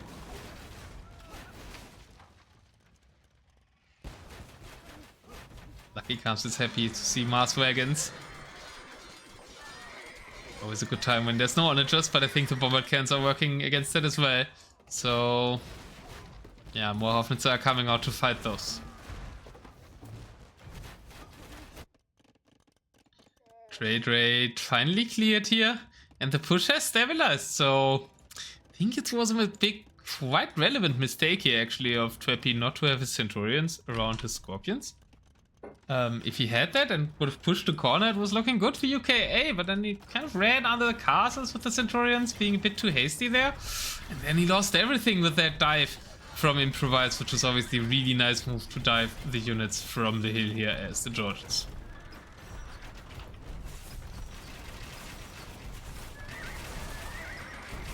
So I'm about a minute and a half behind. I'm just about to hit 20 minutes. I don't know if you want to just keep going with yours or wait for a minute and let me catch up. I can wait. Sure. Okay. I'll wait at 22 minutes. 22, excellent. Yeah. It's annoying because it won't go faster than like 2 points. It's like as it gets closer to catching up. Yeah, capture H in big team games is actually a reason I got a new PC. Just so I can stream that. Hey, that's the benefit of having a 2 slowdowns. PC. So that you can focus and have your stream running on a different one. But yeah, so while I've been trying bug fix, give me the quick, and we're almost caught up. Give me the quick rundown who's winning right now, or is it pretty even? I think it was very, very even, maybe even looking good for UK until Twepy lost his Centurion, lost his siege while his Centurions moved forward in the north. Gotcha. What time did you stop at? Exactly 22 minutes. All right, I'm at 22:20, so if you want to give it a go. Oh, you're I'll further just than set me? to 20. I'll just set. Yeah, let me just set back to 22:20. I can do that. Or 22. We are at. There we go. I'm at 22:20 now. I hope you're not now at 22. Where are you now? I went 20 seconds forward now. Yep, I'm at 22:21. Let's give it a go. Ready? I can go at 1. 3, 2, 1, go. Fight on the northern hill. We've got the heavy rocket cards now. So I guess that's more army by the Chinese. It's fully playing rocket cards. Maybe some Chukunu. Yeah, KD has added some army in again. He was on full sling earlier. And the Bohemians are indeed a bit on the struggle bus now. Southern corner. Suddenly a problem for Daywalker. A castle being trapped there is adding a second one behind. Yeah, really got to make sure to secure that trade, because now that the sides have kind of flipped onto their respective corners, full trade is going from both teams, and it looks like with KD not really pushing and Twepy kind of focusing more on the middle, it doesn't look like Improvise's trade is going to get really pressured anytime soon. So if Favor can get some pressure on the trade, then it's going to give USA a bit of an advantage with their trade. Yeah, I think that possibility is gone though as the wagons move forward again. Hoffnitzer are behind. So Daywalker regaining some ground in the south.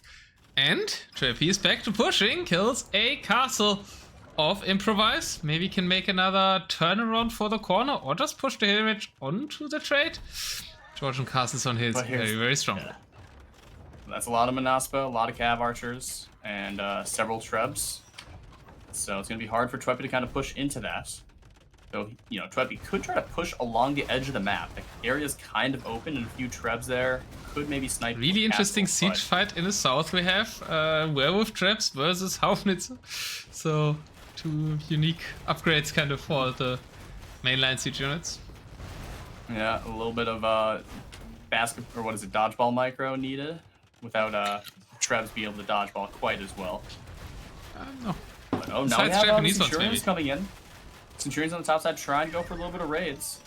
Yeah, and that castle is being trapped again that we had trapped earlier. The question is, can Improvise go for a clear again? Score switching back and forth. This might be the pivotal match of the best of 5 here, because both teams are using a very strong lineup and both teams are close to winning on one of the fronts. We have a massive Camel Archer raid in the back for Leash, taking out a lot of the eco for Major KD. KD having to try to do a house wall and does not get the house wall up in time. So that eco is just going to get destroyed here, and only a few Chukanu slowly coming back to try to deal with it. But Leash getting a lot of eco kills here. Leash up to 200 eco kills. That is massive. Has been a constant problem with the slow slinging pocket play that the UK team decided to do. Last castle though, in the north, falling for Improvise. Scorpions and everything is there. They do need to clear this. They clear the castle on the hill. I think Improvise might be going for it now. He kind of needs to go. They cannot lose that corner. If they lose that corner, that would be a big issue. The trade is getting stuck on the wood line. Oh no. And the castle and the fight was just going poorly. The Camel Archers there from Leash would have been very helpful in this fight against the Centurions, but they were stuck attacking a single ram. And that's just allowed Twepy to get a really good engagement against the Georgians, which, even if he didn't directly win, it kept it from, you know, being worse. And now Twepy's able to kind of push into it, though. Now he's kind of pulling back a little bit. I think just enough military is here. The damage has been done, taking out the castles.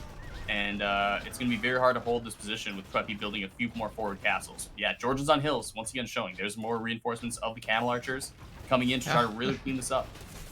Yeah, might stop the push, but the trade is still stuck around the wood line, so I'm not sure if it's damage done by the other team, but there's certainly damage. And all the trade cards, they keep piling up onto this wood line. The gold packs are still okay, at least for the US team, way better than for the UK team. So there is that. Maybe it's okay. Leash now coming over in order to stabilize that front as well. Hill castles have fallen. What's going on in the south? A lonely Trebuchet pushing there, but roughly still fighting in the same spots. Yeah, I mean there is. Oh, okay. Improvise sending the siege onager forward. I was gonna say there's a siege. Oh no, okay.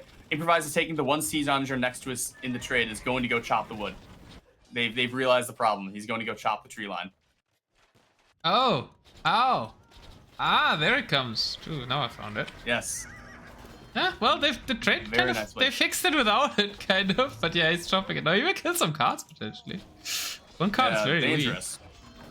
At the same time, they also have other problems to attend to, right? They do have Twepy pushing forward, but Twepy's castle gets nuked by the waiting Trebuchet of Improvise.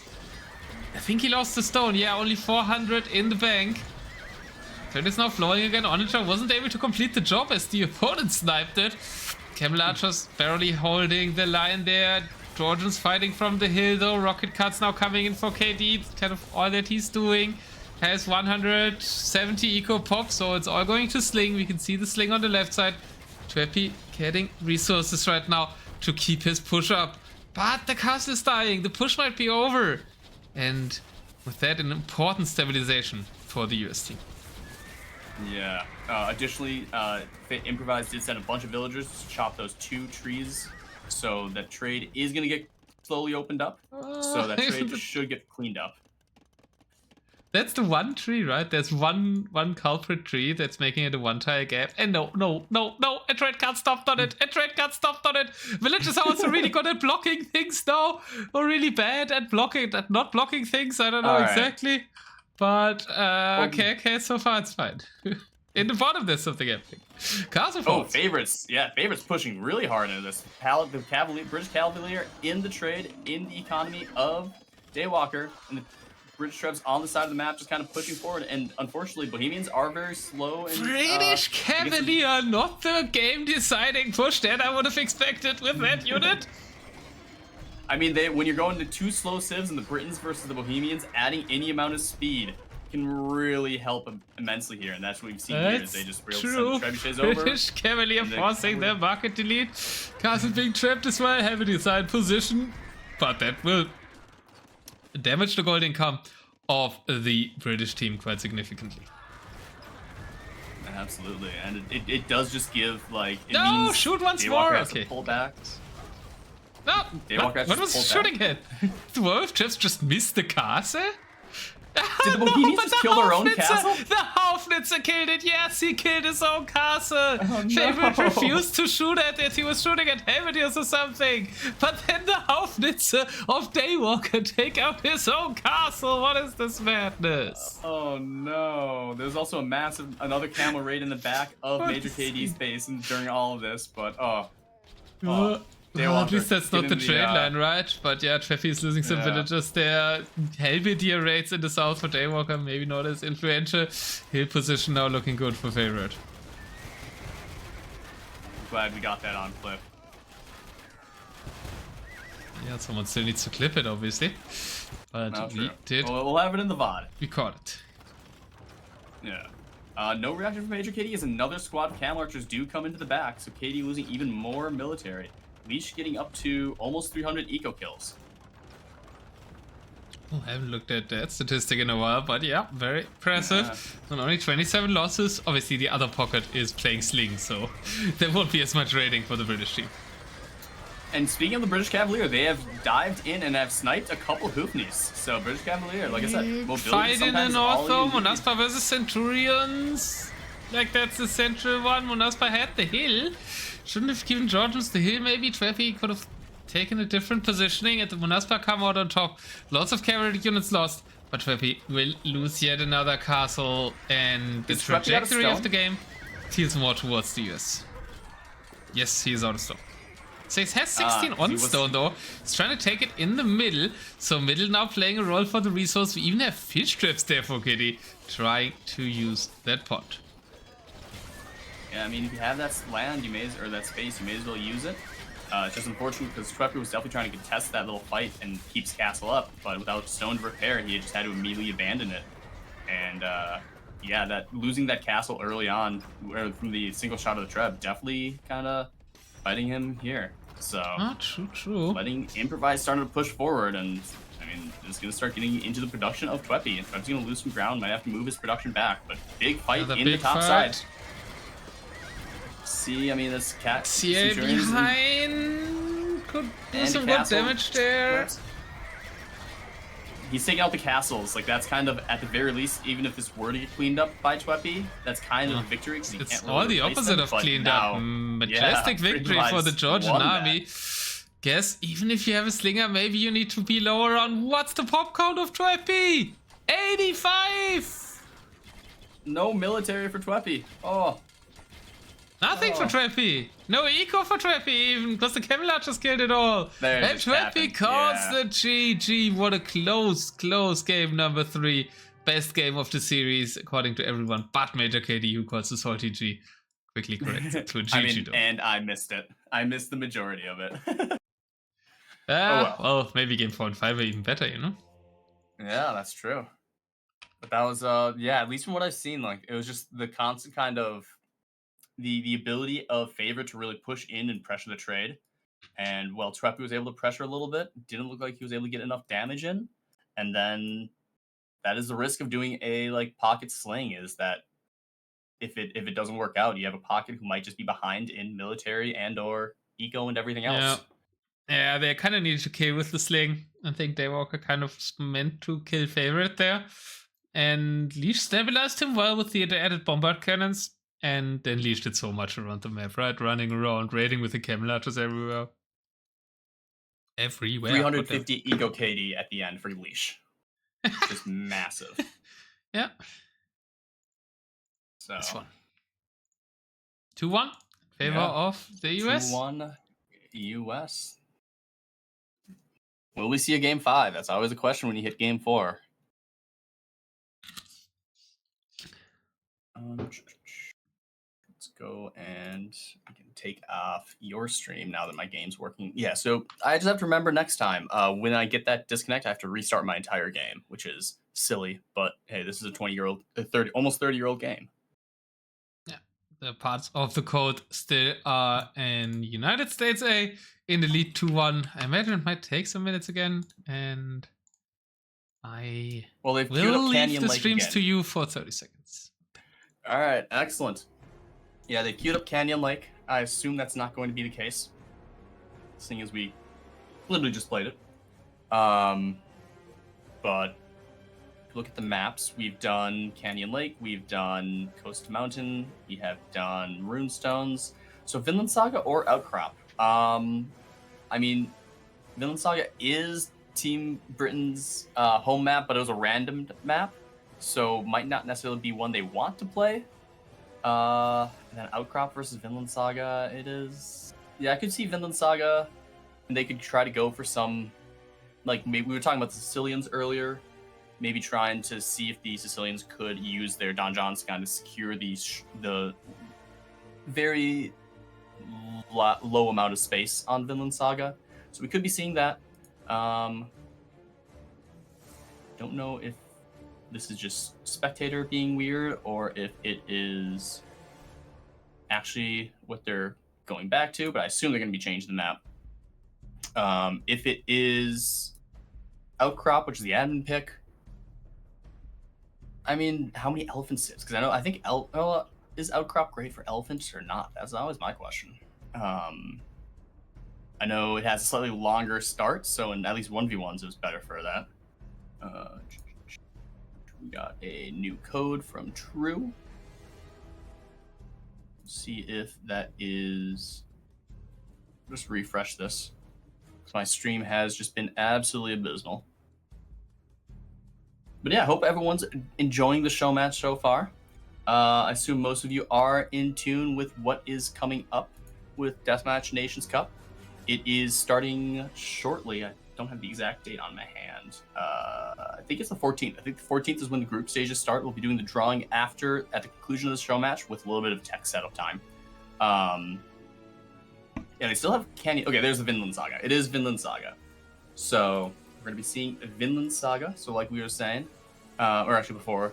Yeah, so if you're interested in watching or casting, make sure to follow me, follow Otter, follow any of the other people casting. If you join the Discord, I know I have the !DMNC command. Otter has it too. Come join, and you'll see when all the scheduled matches are there. Hopefully, Spectator Dashboard will start showing it too. But we will. It's gonna be some good gameplay. It's gonna be very exciting. We have a lot of really big names. Like we'll go over it more in the show match, in the group drawing phase of who actually is all playing. But it is. Stop rolling. I mean, you even see just with these two teams, you got some really big names in DM. You have True, one of the OGs, former top 50 all-time AoE2 player, and it's gonna be a good season. It's gonna be a good tournament. It is. I'm excited for it, so hope everyone else is as excited as I am. But I think I heard Otter come back, which means we can talk about Vinland Saga and the options that remain for that. And we've got True back playing again in this game, so we're gonna see Maya. Let's go. Try our logic that we had earlier. Win it with the Maya. Win it with the Maya. Let's see it, and don't just sling. I want to see them eagles. I want to see them plumed archers. I want to see... Oh, wait, that's all they have. Maya, humans, and... Saracens? No, you want to save Saracens for... Could be, actually... To sling the Saracen, maybe? That could be the case. I mean, but, like, Saracens... I don't know, in my mind, I'm always like, oh, Saracen's D1 on a good trade map, which Outcrop sounds like a better trade map. Runestones, you mean? Outcrop was game 1. Oh, yes. Yeah, Runestones hasn't been played yet. That's right. I was thinking incorrectly. Yeah, so then maybe you're using humans already, right? What do they have left? Ethiopians, I guess? Siege can be good, farming is hard.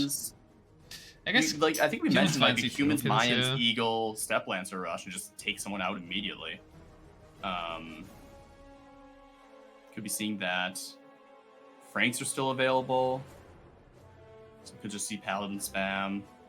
As far as Great Britain or UK, they've taken a lot of their top civs. I mean, we probably are going to see Sicilians. Could we see some of the weaker civs here? I mean, you don't want to be. I mean, you got great. UK has to win, right? So you don't want to be doing all your bottom tier civs. But you have Sicilians, right? You're hoping for them to copy, so maybe you can get away with like a wave flank. And maybe melee elephants rush, like massive melee elephant rush, can actually be good on the map. So maybe melee Sicilians way? That would be an interesting pick. We've seen both Romans, so we're not going to see them. Have we seen both Malians? My mods are so much wiser than me. Lucky Cubs just probably started the prediction seeing that the game is live without us realizing that it's live. So by the prediction opening, I got the hint that they have started. Alright, looks like they have. Cue that up. And it is the way. And it is the humans. And it is the Sicilians. Let's go. We got some knowledge here. And it's the Ethiopians we said too, right? Malians is the one we didn't predict for Polo. But let's just go live, right? We're on the spec delay, so no need to pause. So my game works this time. Fingers crossed. Very bad at that when I'm trying. Welcome to game number 4. It is Improvise on the Maya settlement civ. Not in the Maya, sorry. Yeah, it's not the Maya, but it's the Inca. I guess that's the difference. And he is fighting against Polo on the top side against the Malians, who do have SO, but not perfect ones. So maybe Kamiyuks can counter the rest there. Gebedwa thing though.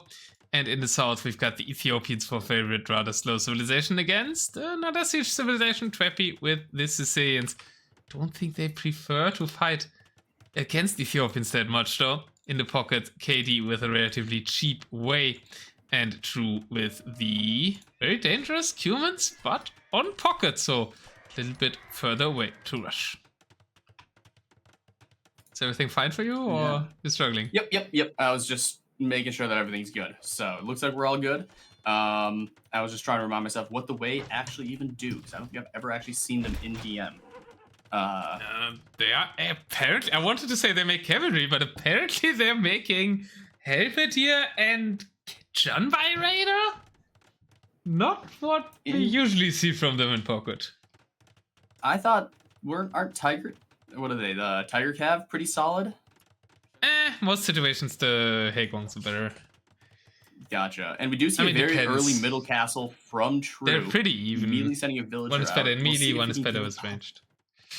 Yeah, we'll see if he can even get it up in time before those Jambe Riders find him out. And yeah, immediately spotted by Major KD. Well, maybe not. To see the villagers though. KD thinks says Hezzy. Yeah, I'm not convinced of Jambe Raider. They're not really an imp unit. They're more of a Castle Age power spike unit. We'll find that villager though in the middle there. And where are the Cumans rushing? The Cumans are not really rushing, right? 6 Step Lancers on the field only. True is not playing Cumans as a Step Lancer, as a rush civ. He's just playing them as a Paladin civ.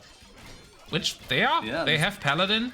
Their Paladin move faster. It's a nice Paladin pocket as well. Yeah, as much, like, there really wasn't too much of any, like, early aggression. True sent some units into Major KD's base, but, like, for the most part, it looks like both sides are just more focused on trying to establish the map control in the middle of the map. There's land is at a premium, so you want to establish it. So. Polar even needing to help out his pocket with camels because the pocket is only doing the raider thing. I think he's switching maybe to Tiger Cav now that he has castles up. Yes. So, yeah. I see a few Tiger don't like Tiger Cav against Pad in that much, though. I think Haegwang's better versus melee units, so would have preferred stable opening.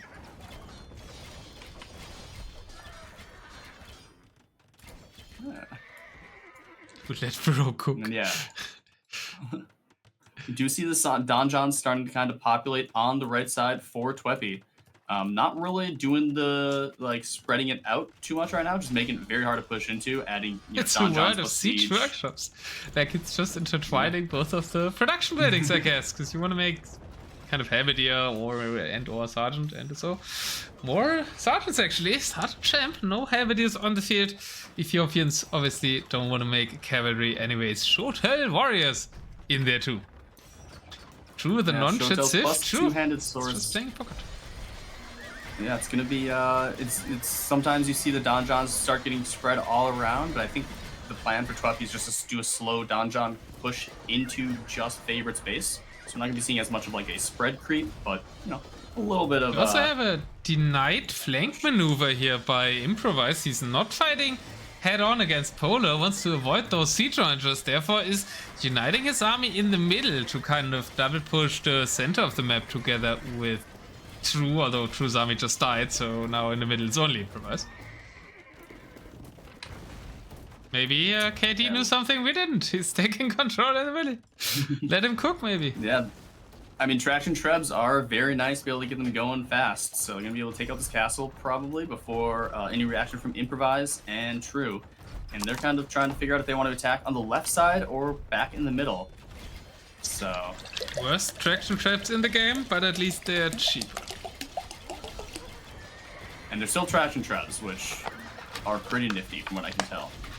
Oh... I don't actually know what nifty means, so I'm not sure what you said. Oh. We also have some wood being cut in the middle. Yeah. They're what? Nifty means neat, so it's neat? You know, so mobile good? Trebs. I don't know. Yeah. If I learned DM, not great. It can be good versus like archer units or something, but most of the times you're angry that your castle can't make a useful unit to kill buildings. True. True. It is like I compare them kind of to like the Japanese Trebs, which Japanese Trebs way better, but it's just being able to send them in, attack, and immediately retreat without having to worry too much about. Shit, I should do it behind the mic. Yes. But for now, it's just kind of skirmishing on both sides. Nothing too crazy. Yeah, Ethiopians versus the Saints, man. It's a super stalemate matchup in the south. Like.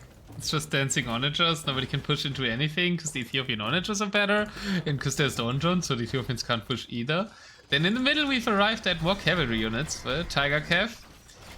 And maybe with their kills they're better. I'm still not really sure on the way Traction Trebs finding some shots on the units, but especially what's really nice in that middle fight is Cameo.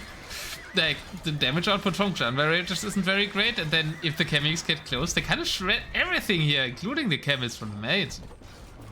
Yeah, unfortunately that the wood line in the middle kind of means that the Camukes can't, well, they have choke points, which would be very nice, but they can't really move around and get into the fight until the fight's kind of already over. So they're trying to get into an engagement now here, and I think Major KD does not want to engage onto these Camukes, but he's kind of letting them go a little far forward. Yeah, the Camukes just having a really good matchup here, I think. It is... Yeah, they're kind of pushing these Lucky Counts wants the hero to speed up the shots of the Traction Trebs, but the Camukes are being the hero. The Incas being the hero. Southern America getting their first win in competitive deathmatch? Maybe. But, I mean, we do see the Malians now cracking back and taking out a lot of the Trebs of Improvise. But Improvise has pushed forward those Camukes in the middle with the Paladins of True, and that is getting deep into the central push. No siege, so no siege. It will just eventually die out.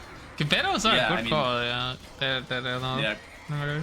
Polar sniped those like 7 or 8 Trebs from Improvise in the middle, and so the siege follow-up just isn't there. So the push is really nice, getting a lot of damage on stuff, but not taking out any of the production. So while this push is nice, the push is in the north though, right? He was going in together with Drew in the middle. At the same time he's trying to push the castles in the north, whereas Polar had to go to the south, trading onagers there though. If it's just head-to-head, it's hard against siege onagers. Yeah.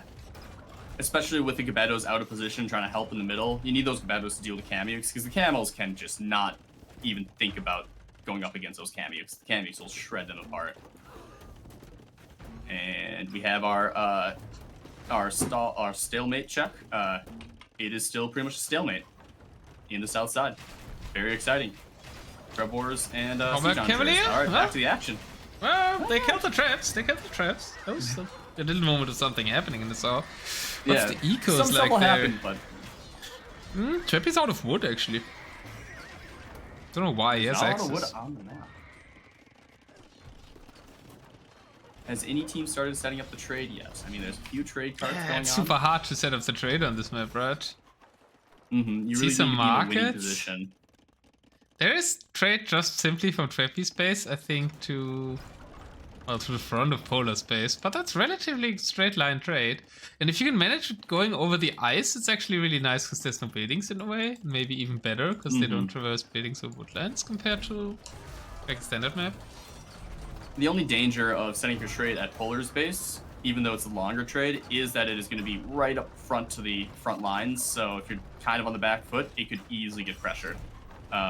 It's almost like, not saying it's a great idea, but Problem is just Polar is losing a lot of ground here, right? It's at the back of his base, but the back of his base is becoming the front because Improvise is doing a really good job pushing in here with the Inca. Yeah. Yeah, managing to prevent those Gebettos from really getting close. Forward castle went up for in the south. Twepy, we need to look at the stalemate. It might not be one anymore. Oh, True, no, forced to come over there. And we'll see, the big question is going to be how many donjons does Twepy set up behind this castle to kind of secure the ground Still has 3k 3 stone in the bank, so that's quite some donjons you can build still. See True setting up a market in the bottom side, so a little bit of trade going up for the USA. And yeah, I'm surprised there's, like, he set up all those donjons at the very start and then hasn't really used them to try to gain ground. Now he's starting to drop a few donjons to try to secure the ground he's gained. He's going to lose that forward castle, and it's going to be stalemate again. His ability to... Yeah, it's probably going to be a stalemate. Oh, but I mean, he was trying to make donjons ground... behind the castles as he wanted, but they just got stopped. We even have Ethiopian Hussar. Not the greatest cavalry in the game. Which means that favorite is out of rest? No, he just wants to make Hussar, I guess, because he has 9k wood and 9k gold. He could make good units of his civilization. Big Treb push in the top side with Improvise getting those Trebs protected by a lot of camis and a lot of Paladins. This is not easy for Polar to kind of push back, and there's still some castles in the front of Polar's base, but Improvise he is and losing True ground. Are showing in the north that all the talk of maybe the rustiness of the Quendi US team is not true. And even though a lot of them are coming back, right? I mean, obviously Favorite and Improvise have been playing, but True and Leash coming back strong. They've de-rusted properly, and the USA looks like a big threat in the tournament. Absolutely. The amount of DM games that have been going on in the past month is, from what I understand, pretty freaking insane. So, love to see the old guard coming back to try to defend their title.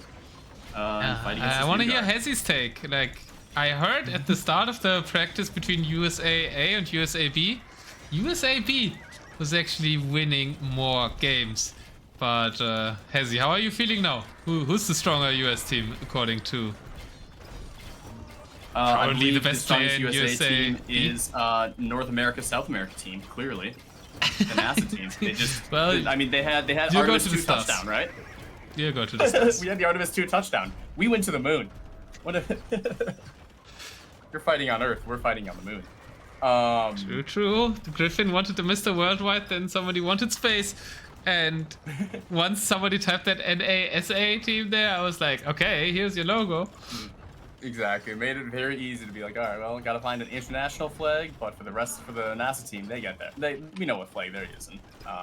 We see a camel raid attempted by Polar in the middle, trying to just kind of see how much trade is set up, see if he can find some weak spots to raid on the economy.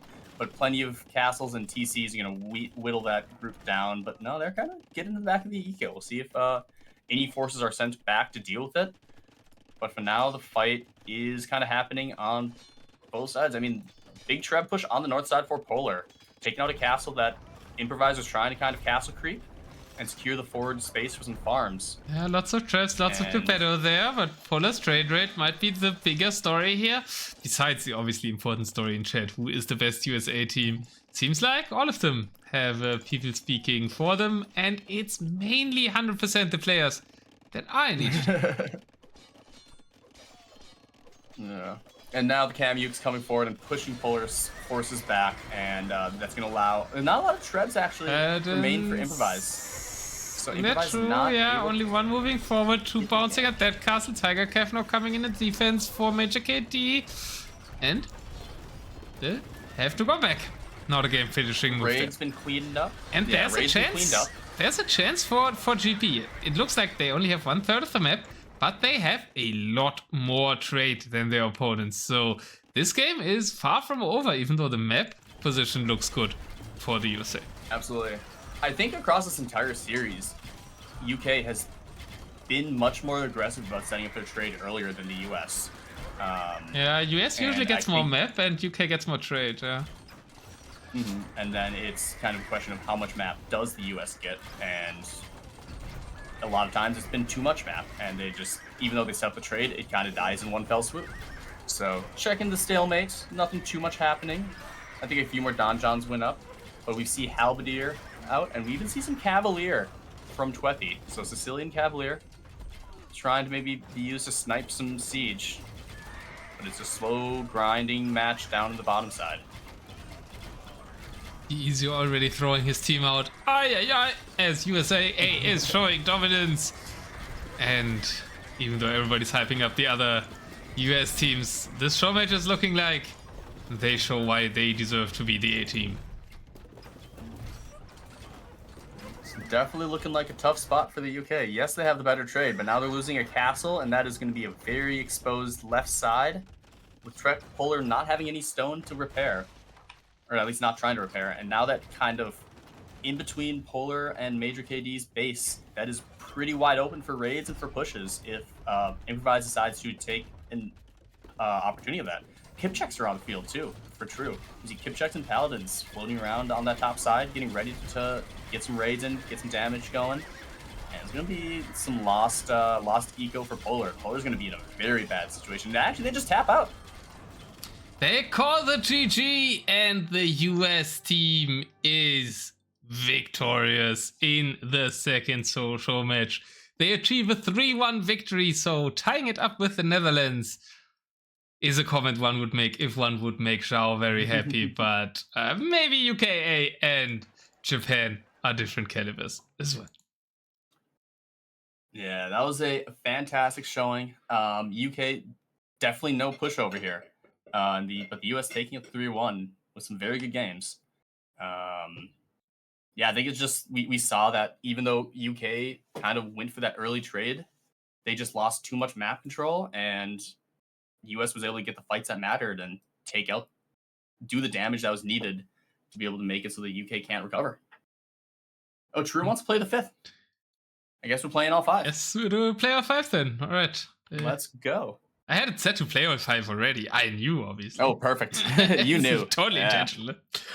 Well, I was going to be honest. I was like, for a show match. Game 3. Inca's kind of dominating, and the combo of True and Improvise looked really good in this match. Favorite just kind of held and gobbled up some nice map control in the middle, actually, during that. Yeah. It was... Yeah, I think the fact that the stalemate on the bottom side never really made any progress for Twepy meant that even though the fight on the north side was rough, if Twepy, I think, had gone a little bit farther forward and been able to do a little bit more damage, as hard as that is, into the Ethiopians, I think they could have actually forced the push on the top side not to be quite as dangerous. So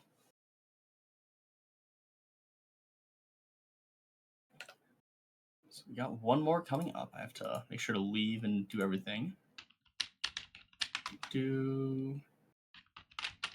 All right. So the last map should be Runestones, right? If I remember. Last map is indeed El Clásico. It strong. And we get to see the Maya. We're going to see the Maya. So it should be Saracens. Saracens. Frank's Maya. Is that the play? I mean, that's what's left. Versus Think the so, yeah. Burmese? No, we've seen the Burmese. Malay and... No, who did we just watch? I'll let you try to get it. No, I have already lost my train of thought. It's Mapuche, Malay, and Shu. Might be Okay, it a is the bottom quick three. game 5. Nah. Yeah, that is gonna be a very tough Saracens one. against those Siths. Ooh. Yeah, and no, like, it's runestones, right? So there's not like necessarily any kind of gimmicky where you could try to do something too creative here. Major KD cooked massive shoe traction traps will win. True. Yeah, it's... And Praxis is playing again. Played the first and the last one. Or mYsTikaL Soul. I'm not sure. People are calling him Dane. He got referenced to me most times as Praxis. Now he's called mYsTikaL Soul. Too many names. People have too many alts. You gotta pick one and stick with it. Mr. Dane. Mr. Dane, the mYsTikaL Soul. Imagine if USA B wins the whole tournament, says Awkward, who has always been a Suno fan more than a Quenty fan, so I'm not surprised he's saying that. USA B more the Suno and the family members in there, while USA A kind of the Quenty team in the tournament. And then obviously we could talk about UKB and UKC as well, or as Hagi wanted to call them, UK A+, or A star. I don't think they let him do that A star, but I used whatever little bit of weight I have and being like, absolutely not. That was... You had to put weight on I was that? listening, I was like, no, but I threw weight down before it was even needed. I was like, absolutely not. We're not dealing with the random naming stuff. I joked about being like, oh yeah, USA Team Z for casters or something. What am I just reading? They don't have the DLC for Mapuche. Guys, one of you needs to have the South American DLC, otherwise you cannot play the tournament. I mean, that's wild. It's 6 players in the team. No, or 5. Maybe UK is only 5, I think. This is the Always Sunny. Oh my god, I have a great meme for Leary! Oh.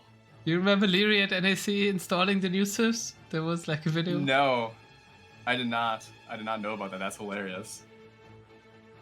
Rage has it, but not jumping in. So Rage is guaranteed to play one game each set. Yeah, that was a question someone had earlier. Unless you pick pool A, I guess. What about? I forgot to mute. Sorry. Yeah, it's. I think it's the ruling is that like at least somebody on your team has to have the civs and they have to be played. So if you have somebody who doesn't have the DLC, you gotta plan around that, so. Yeah, Pool 4 is all bad after 3 games, according to True. Yeah, I can see that. Yeah, the pools are definitely an interesting thing. I'm excited to see how they play out. I think there's a lot we can iterate on that, but it is. I think Pool 4 might be a lot better if there's like more water in the pool. If there's Golden Stream or Team Islands, I think that would train Trud. Then you can use a lot of the sieves you can't use on land in the pool. Yeah, it's also interesting to think about when, because I think they picked the civs, you said, before the match here, but I assume you probably want to do the civs after the map pool, so that, like you said, it's like Pool 4 might be a better water if there's a bunch of water maps, so if your draft ends up there, you could end up wanting your Pool 4. Yeah, I think people need to... You will probably start thinking more about the pools according to the maps, and not about which is the best pool.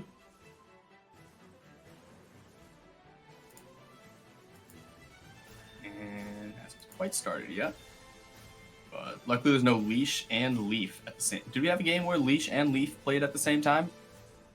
I just completely missed that. Leaf didn't play at all today. True said Leaf is. Oh, Leaf, right? Leaf's not here. We're not seeing Leaf. Just me talking about. At some point, that's gonna happen.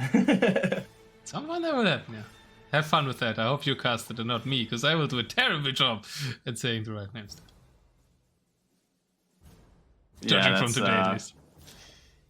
It is. I am always. The more I cast team games, the more I'm impressed of like T90 and Dave when they just like immediately know who is who all the time. I have to keep checking the corner and be like, okay, this person is teal, and then like think about it that way. So, yeah, team game casting is my teammates take notes. Who's saying what about the pools? Two folks, Sniper, Write that down. Benanji, Write that down. AR12 in our spreadsheet. Oh, Game you has have a full started. matchup spreadsheet. Game has started. Excellent. Of course we have a spreadsheet, man. We're a German team. There's no German team without a spreadsheet. I know. I felt bad with all the spreadsheets I do for my stuff, and then I was like, no, what? I'm pretty sure the Germans are fine with it. So. True things 2 times Koreans for 2 times Japanese is not a nerf. I don't have enough skill to weigh in on that. I still have an opinion that someone likes traction traps. I wish we had a way to do it without duplicates, but I don't think there was, unfortunately. What am I looking for? We are. Poopstick. Poopstick was known to only play Japanese on Golden Pit for a long time, so not surprised he's agreeing. No, it has crashed. They're doing a new lobby. Yeah, that's what I was gonna say. They're just doing this extra game 5 with all the lobby crashes, so the people can look even longer forward to the draft, bracket draft. Yeah, it absolutely gives me a little bit of time to do some stuff that I should have done last night, because I didn't think about... I wanted to print some stuff out, but my printer sucks, so... Classic. Printers never do what they're told. One would imagine, right, with all the technological improvements, like all the AI tools and everything we have now, but printers are still the same shit they were 20 years ago. Yeah, it's printers. Your printer's 10 years old. Printers are a interesting technology. It is a lot of very moving. Like, it is pretty impressive how much moving parts there is and everything. But it is. They stopped improving printers because the way that the printer companies make money is through ink, not the printers. So the printers are just like the cheap part, where they just are pieces thrown together. So the technology there doesn't really need to improve, and yeah. I feel it needs to improve. Drew has a question: how the map pools picked? I think you mean the Civ pools, right? Would have loved to see more Civ cohesion. Yeah, I kind of agree. I had some but I guess you don't want to see the same OP combos over and over again. So maybe they were picked with an eye to not have too good cohesion, actually. But we have a game that has started. Yeah. Let's go. Oh, excellent. Yeah, my opinion on the Civs is that it's a cool concept and was made when we didn't realize how big this tournament was going to get, right? So I think it was... Maybe there would have been an extra week of planning for that if we had known how big this would have gotten, and the Civs could have been... I mean, it's not like I told everyone how big it would be. You guys just need to start believing me. I fully foresee it becoming this big as it became. I called when Turfox and Sniper had the first concept message out. I told them that we would have Tato and Viper playing, and there's good chances of having Nilly, Tato, and Viper in the tournament. And you know what happened? We have Nilly, Tato, and Viper playing this tournament. So, Sure, but at the same time, I'm just like, that is a lot of, I think 31 teams, nearly 32, 150 players. That's, I think that's more than people were expecting. I think if you were like 24 teams, 100 players, like that's something, but going this high above is impressive. So obviously it's super duper impressive. And what I said back then sounded like dreams, but yeah, I had the right feeling if they might come true. Mm-hmm. All right, so looks like the game has started. We got 10 seconds left on the spec delay. Do you want to look at the Civs, or are we waiting for capture? Well, we knew them already, right? But they allowed them to pick a Civ that wasn't Mapuche, and they picked Bengalis, so we're gonna see a more exciting match, therefore. Okay, yeah. Definitely makes sense, because... But why Bengalis? When your opponent still has Saracens? That feels like maybe not the one you want to double up on. Oh, we are on runestones. Maybe they work well together with the shoe or something. As we've got Twepy on the blue Bengalis. He's facing up against the Maya. Your favorite civilization will get elephant stomped in the north. In the south, we've got Mongol. Flank, actually, playing against the Saracens of Improvise. And then Frank Pocket and Shoe Pocket. That will take forever to arrive somewhere. Interesting, yeah. No, the Mayans are going to get already losing one villager early on to the Scout of Twepy. So Maya up against the elephants is going to be tough to deal with. I'm assuming Leash is going to probably come and help support mYsTikaL's push, but we do see the camels on the south side from Improvise start going Mongols forward. again? Saracens Apparently they can pick aggressive. 2 civs again. Huh. Mongols and Bengalis again. Wait, were there 2 new civs in there? Am I missing something? Was it only Mapuche, Yeah, no? Did they not have Malay? They may have just... Everybody should have Malay. Maybe it was I meant to pick Magyard, the classic.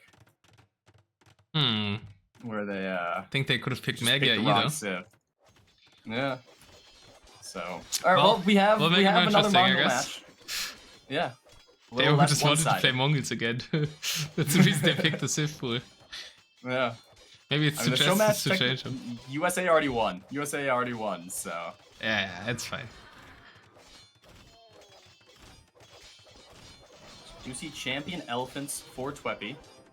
And now the Eagles. Big damage in the south. Improvise, rushing down Daywalker pretty hard. Mongols in problems here against the Camel Civ. Or like Mongols in problems? No, Mongols are rushing down. Yeah, Mongols in problems against the Saracens. That makes sense now. Only 3 kills so far, but I mean, all the villagers are most of the villagers are forced to either focus on the idling is castle. damage too, right? Delaying the bit, therefore. Yeah. Oh no. Castle goes up though, so double castle is up for Daywalker. We see some units lost to the castle fires, while therefore Improvise, but already has the traps out on Daywalker, and Daywalker's second time of playing Mongols might not be his most fun time ever.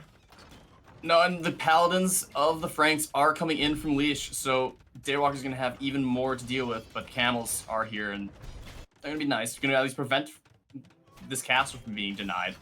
But I mean, yeah, the Saracens now pushing it on the side, the flank support on the other side, spread starting pressure. It's so much damage.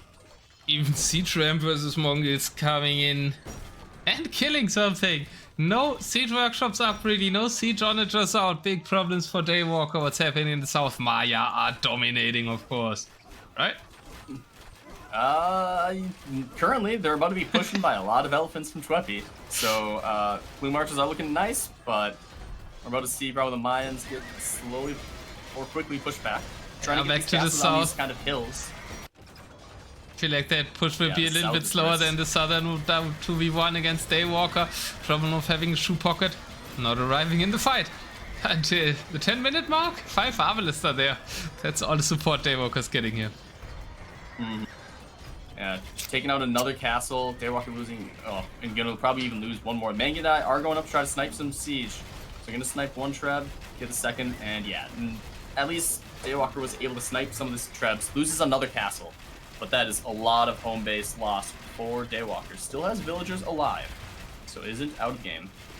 Has to rebuild behind. But Goldie is living in the golden age of DM, where beating the UK team as the USA team would mean you're number 1 in the world. There might be some other nations contending as well, though. Namely, I'd say mainly Sweden and Germany. Yeah. I mean, right now we see, yeah, it is the KD's Arblests are over here to try to chase away some of the camels and give Daywalker a little bit of breathing room. And looks like he has gotten a chance to kind of catch his breath, maybe build up his forces, start building production in the back. But no, the NASA isn't the best in the world, Dakilamon. The NASA is, of course, the best in space. Yeah. Rank number 1 in space. Not so much on planet Earth. Yeah, uncontested. Uncontested number 1. It's you guys. Yeah, and now the elephant Siege Elephants master in the in the top north. side, going forward against the Mayans, and the Elephants in a choke point. There's plenty of Scorpions. I mean, Maya do get the heavy Scorpions, and in that choke point is going to be really good, but there's no Halberdiers here really to be a meat shield against the Elephants. The Halberdiers from the Franks trying to come in here to try to support this. These Elephants are going to bulldoze the Plumed Archers, probably bulldoze the Scorpions. The Scorpions are getting a lot of really nice choke point shots, and we have a game pause. Interesting moment to pause. Huge armies at the north. Nice to look at for the pause screen. Maya with their Scorpion bolts ready to fire. A monk even leading them into battle. He can't heal the Scorpions, unfortunately. Halberdiers in desperation against all the elephants, turning towards their monk, looking at him for some spiritual leadership. They really need it in this fight. The Plumed Archers, they are not as frightened. They don't need spiritual support. They are just charging plumed headwear on into the elephants. And alright, fighting continues. They have restarted. Sounds like there's some lag or something. And some markets were attempted to put up in the corner. We know how UK likes to set up their trade early, but a couple Frank Paladins in that corner kind of stops the super corner market. UK likes to stake their trade early, but then the US team comes and throws their tea into the harbor water. And now we look at KD and Daywalker trying to kind of establish control on that right side, make sure that that trade can get protected. And if they can kind of prevent Improvise from pushing too much more, they should be fine, since the north side should start bearing some progress. As we see the castle start going forward for Twepy and start encroaching on the Mayans. So it's really a question of, can Improvise do enough damage, and can Mystical Soul last long enough against the Bengalis? And yeah, This tournament will show you the strength of incremental engineering, Awkward. As incremental pushing back is happening by Daywalker in the south into another pause, as we see the shots flying high over the battering rams. Will they hit the castle? Will they hit the ram? Questions that cannot be decided for the next 10 seconds probably. And okay, I didn't have that many ideas this time. Yeah, I mean, looks like USA is also starting to set up their trade. Nothing too crazy happening anywhere. I mean, yeah, Mayans getting pushed. The choke point was really nice for Mystical Soul to fight in. I think if it wasn't for that choke point, that mass of elephants would have just steamrolled the Mayan army. But yeah. Plenty of Scorpions in the choke point. That's the monk. He's not our spiritual monk that Halberdiers turn to in time of need. He is partying hard, man. Look at him throwing his arms in the air. We beat back the elephants. Let's go, brothers. No Trebs, unfortunately, to help deal with that forward castle, but the Trebs from Twepy are there, and they're going to start pressuring these side buildings of Mystical Soul. Quick moment of joy, maybe only for the Maya religion. Maybe. These three are already working on an analysis of the calendar, and it's saying them doom might be ahead of us. Yeah. Well, maybe we'll go back to 2012 and when UK was the #1 team. Maybe. Yeah. Was that the Maya calendar thing was 2012? Okay, I believe not that specific anymore. I don't know if it was them, but it was. I think it was the Mayan calendar. Was 2012. Yeah, it was the Mayan calendar. The somewhat recently apocalypse talk was the Mayan calendar. That's. I wouldn't remember the year. But...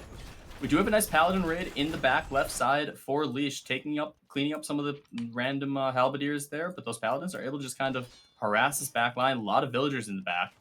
No not trade able to find protection whatsoever, right? Yet. But there's also not that much trade up, I guess. Daywalker has castles in the trade.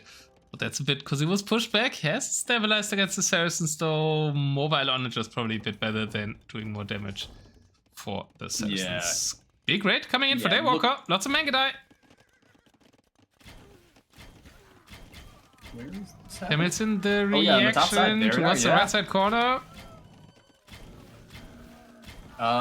Camels are weirdly pathing past, just taking the shots, and preemptively protecting the trade, but not where they need to be. They thought they would run through it, then Daywalker put Just it passing. in reverse Alright, cut now and just they killed engage. villagers.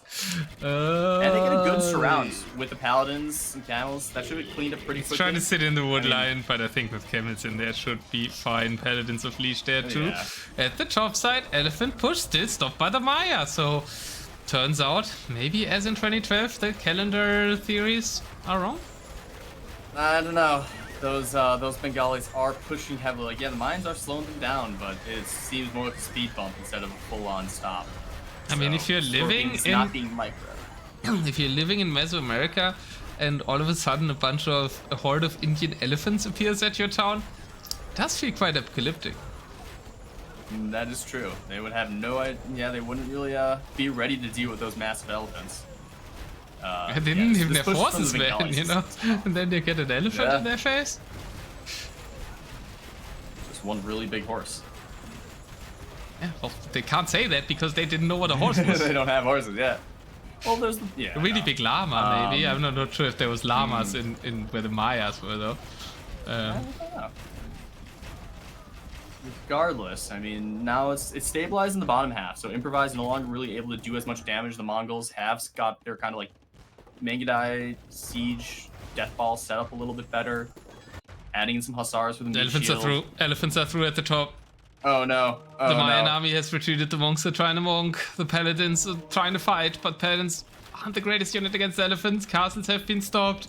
Another castle desperately trying to be built by 9 villagers, which is a high amount of villagers for DM. Siege elephants are there. We'll take out that one. Paladins swoop around to snipe Paladins the coming in the siege. back. Yeah, Paladins coming in the back to stop the siege, so at least the push won't have a lot of teeth. The not able to get a really good engagement from the Mayans because the elephants are on a hill, but that does leave, like, with the speed of the Paladins, they were able to snipe that siege. So even though that elephants are going to be hard to remove for the Mayans, at least they're not really being able to progress too much more. There is a couple siege elephants forward there, but I think this push at least has Poor slowed KD, down man, he enough. always that- has to play the sling role in these games. Slung 33k to the Bengalis. Makes sense that Oh, man. Shu are doing their turn elephant stuff, right? These archers like Britons and Maya and so on are... The rest usually sling serves because their units are cheap. That said, Twepy received 18k. Do we have sling on the other side? Actually, the Maya received resources. That's kind of wild. I mean, you got to keep the Mayan alive right now just to be able to survive this push. But the Mayan Elven might Archers be alive, forcing but a the market trade is soon not anymore. Paladin Eagles? Okay. Okay, they're That's still too many fighting. elephants and only plume archers and some halberdiers. There's no other military. The Paladins are coming in from the other side, so trying to deal with this, but this is they just cannot push this Sniping. back anytime soon. The siege, but the EK are like 10 tiles away from at least making it 3-2. What's some It looks like- Civ help? Yeah, Twepy is pulling back a little bit, so this might give just enough time for mYsTikaL Soul to get the castles and kind of like a house wall or something up and kind of protect this flank and prevent the Bengalis from getting into the trade at this moment. So a nice little pushback, but that army of Twepy is still there to be dangerous. Otherwise, yeah, on the south side, I mean, we actually do see the Mongols now that they've kind of, like I said, they've built up. They can start pushing back against the Saracens, and we even see Castle on the side of the map, gaining control of this kind of flank area, and is going to allow like Daywalker start to push into the base of Improvise and start to regain control of the map.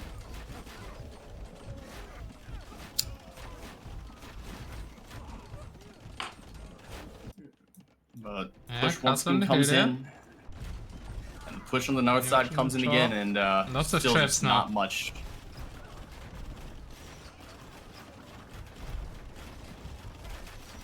More sling by KD. Leash sending more to the Maya. The Maya have 3k stone, but their castles are falling quicker than they can build them. Apocalyptic.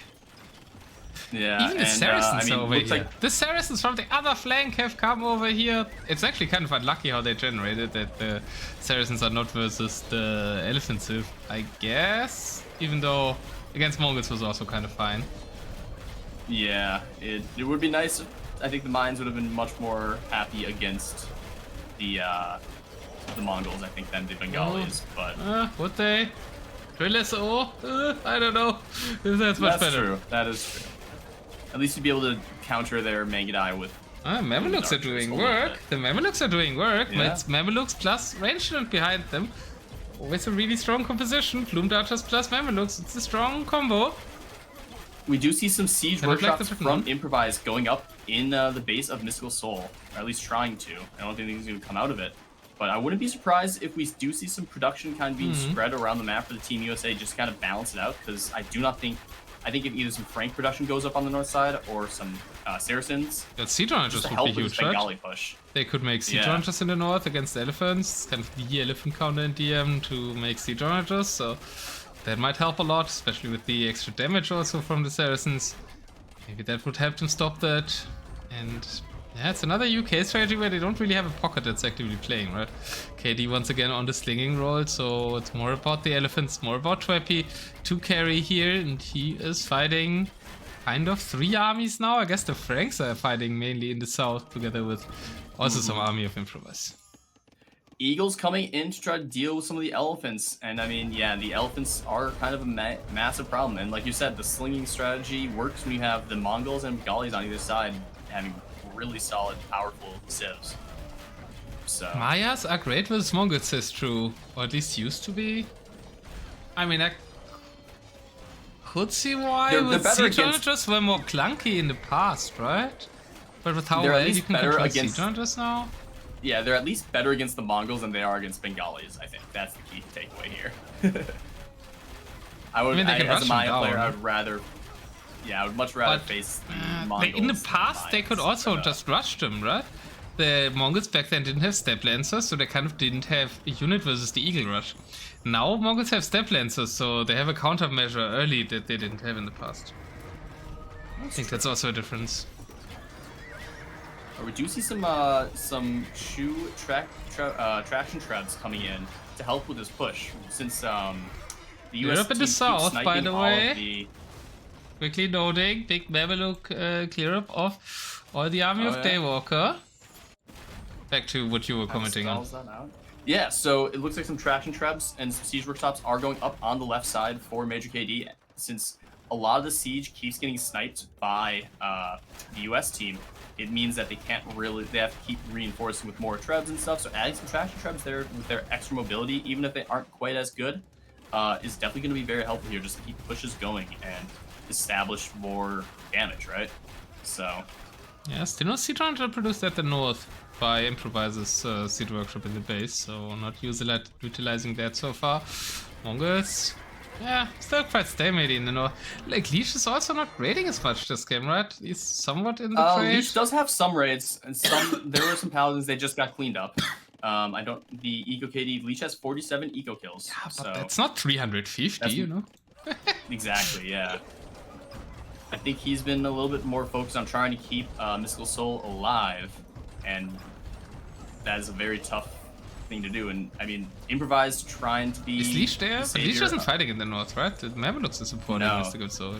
I don't really know where Leash's army is. Like, it feels he's like he's kind of spending a lot of time running back and forth. He's overboomed. He has 170 villagers. That's only 30 paladins on the field. Oh, wow, yeah. He has 100 villagers, 60 trade. Yeah, elephants are in the trade. Elephants are in the trade. Elephant archers are in the trade. Oh, gosh. That means more pop for Leash, at least. Yeah. Leash is slinging, so with the 170 pop, he is just sending the resources to his allies, so at least trying that. Frank? 170 eco sending resources to Maya? That doesn't feel right. Yeah, I mean, at that point, just move the Frank production over to the top side and let the Mayans overboom. Elephants are in the trade. Elephant archers are one of the worst units you can have in your trade because you can never get rid of them. They're so tanky and they kill trade cards quite effectively, even though they're a slow high HP unit. Well, because they're other units. So that's a lot of trade going down for the US team.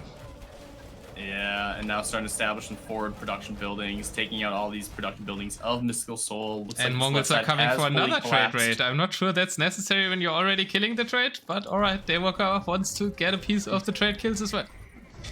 You gotta get that double tap. I mean, some good siege workshop, quick walls. Oh no. Almost got it. Oh, that's hard with the Little hit, hole. right? To see that. And Yeah. the Mangudai and Camels are in the trade. Also annoying to deny as the Franks because, well, your army isn't the greatest against Camels. Accompanying the Mangudai, fighting under a castle, but getting good kills there for Daywalker. And yeah, I was gonna say a little bit of a cleanup in the north side, but not really. Like, yeah, they're not directly in the trade anymore, but No, they are two are. mYsTikaL Soul's Look at the base. northern corner. The duo of yeah, elephant right, archers. They're being annoying. Plumed archers firing at them, but they don't really care. That's quite the And trade tax right there.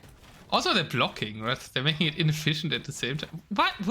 No, the trade cards are just phasing through the elephants. I don't know how that's possible. I've never phased through an elephant in my life. Gets Spirit of the Law on it. The elephant's pulled back. Okay, so it looks like Twepy feels like he's done his damage and is pulling back. Futuristic activity. Away. Come to the USA and phase through our elephants. No, come to United Kingdom and phase through our elephants. Yeah, incorporeal elephants. Quite a while. You can do that with the elephants that stand on top of the Royal Albert Hall. All right. I mean, ooh, this is a little bit spicy. There's a lot of Mamelukes on the top side, and with a massive Mayan army, they could try to push in, and if they're not careful, there could be some damage here, and maybe get some wiggle room so that mYsTikaL Soul isn't just on the back foot at all times. But I mean, it's going to be a question about the trade, right? How are we looking on rebuilding that trade that got almost fully wiped out? 26, 27, 28. Very low trade for the US team, whereas UK is still just fully popped out on their trade. There's a few raids from Leash here and there, but it's usually just like a couple paladins and nowhere near dealing damage that needs to happen balanced out. And another pause. And another pause. This is turning into a longer one than I expected with how badly the Mayans were doing at the start and how badly the Mongols were getting smoked at the start. Absolutely. And right after this game, don't forget, we will draw the brackets for DM Nations Cup. So big decisions coming up there. It will be civs or teams in pools, and therefore I guess it's not called Lottery Fairy, but whatever. It's close enough. English Lottery Fairy works. That. We can go with the Lottery Fairy. I'm gonna Vanna White the shit out of it. Let's put it that way. Hey, you already have your fairy costume on, right? To be the Lottery Fairy for the draft. It's at the dry cleaners right now. God damn it! Alright, looks like we're starting. Maybe you can drink a Red Bull, then they would give you wings. Hey, if that's how it works, that'd be great. All right. Yeah, mine's pushing back a little bit, trying to regain some ground with the support of the Saracens. And yeah, big fight in the middle. Improvise doing some damage with Franks helping out. I mean, they're making a crackback. The question is, will they have the resources to maintain this push and not let the UK team just get a killing blow? A bunch of Americans wondering what a Lottery Fairy is supposed to be. I'm still not sure if it works in English or not, but in German we actually call that role the equivalent, like Losfee. And like it would be independent of if it's a human or what kind of human it is. Yeah, so I mean, I like to joke that there's it's similar in vibes because like in my college days we used to have somebody go around as the wine fairy during like they'd have a bag of wine and that would be the wine fairy and you just go up to them, slap the bag and drink the wine. So you know, it's somebody coming around and granting your magical wish of more alcohol, and in this case, granting your wish of more information on who's playing who for the pools. So fairy isn't the worst thing, but it is not the term that I think US would use. What would be the term you would use? I don't, like I said, it's whatever you would call Vanna White, or lottery drawer, or just. Oh, so you just have one very famous Lottery Fairy that's Vanna White that you told me about in PMs before. So yes, her name became so iconic. She doesn't do lottery, but she did Wheel of Fortune for like 40 years, and it was just a cultural mainstay, just the absolute goat. Elephants now raiding, I guess, just ignoring the Mayan arrows and scorpion bolts. But there's like, how many castles is there now? mYsTikaL Soul spent his stone now, and we can see it.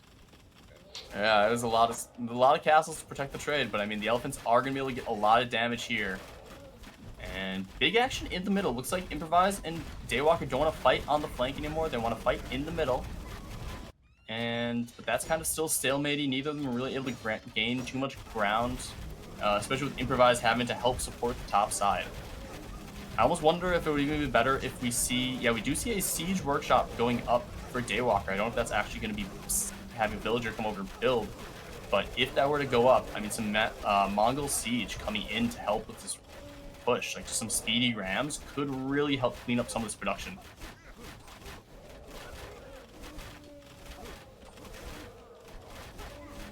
No, the action is in the Doomstick wants to see it cosplayed live. It will kind of be, I mean, not cosplayed, but it will be at least live. I have a cam set up for Mochido to do some live magic. Yeah, I do gotta finish chopping some paper, so we might have a little bit of a tech break while we just talk about the tournament while I do some paper cutting. But I will have something up, that's for sure. At least we'll be doing a drawing, so I'm excited for it. I mean, you can cut no some paper skirts. now, I think. While this Yeah, if you want to take over, I can cut some maybe. paper. If you want to take over, I'll mute myself for a few and get some paper cutting. Sounds reasonable to me. Because this is coming a quite long Runestones game 5. Mamelukes fighting Mangudai in the middle with some camels in the mix. Patterns are there as well. We need to be looking at wood soon. Well, still 90k on the map, so not as soon. The middle still kind of full of wood. Pushing topside not really possible anymore, so maybe Twepy could think about another angle. Trade numbers relatively low for Improvise still, but he might be getting slung, and we do have more pauses even. Thoughts are giving me plenty of time at least, and we are getting our show's worth. But it is kind of funny that the game that is having the most difficulties is the one that doesn't actually matter for the score. I mean, matters for bragging rights still, I suppose. Well, absolutely. 3-2 is a lot better than 3-1.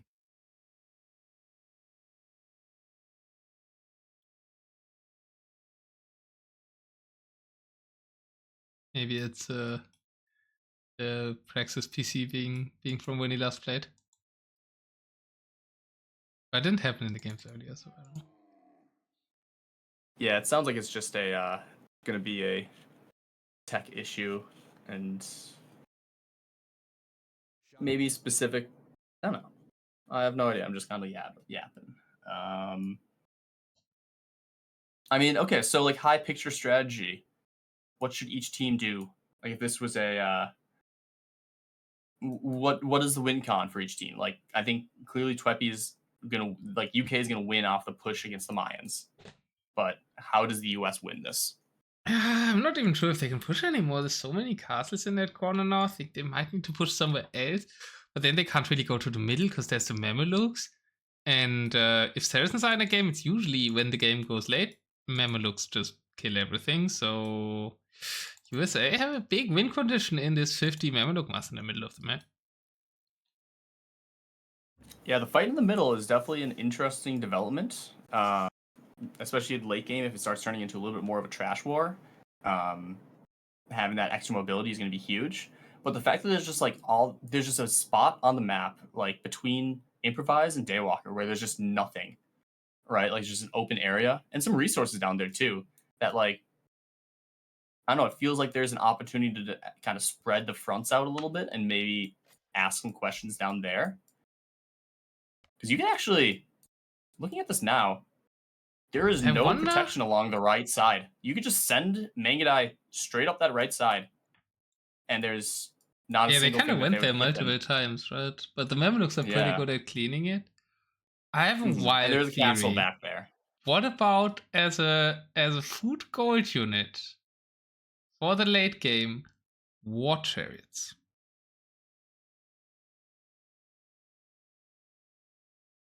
For the Bengalis? For the shoe. Oh, for the shoe. Okay. You'll have to explain what the war chariots even do, because that is a unit that I'm not very familiar with. So I don't think everybody has ever played them in DM. But it's a scorpion, kind of. And Mamelukes aren't too great against scorpions. They don't cost wood, so if there's no siege anymore, if the wood is empty, then maybe the War Chariot is something that could save Team UK.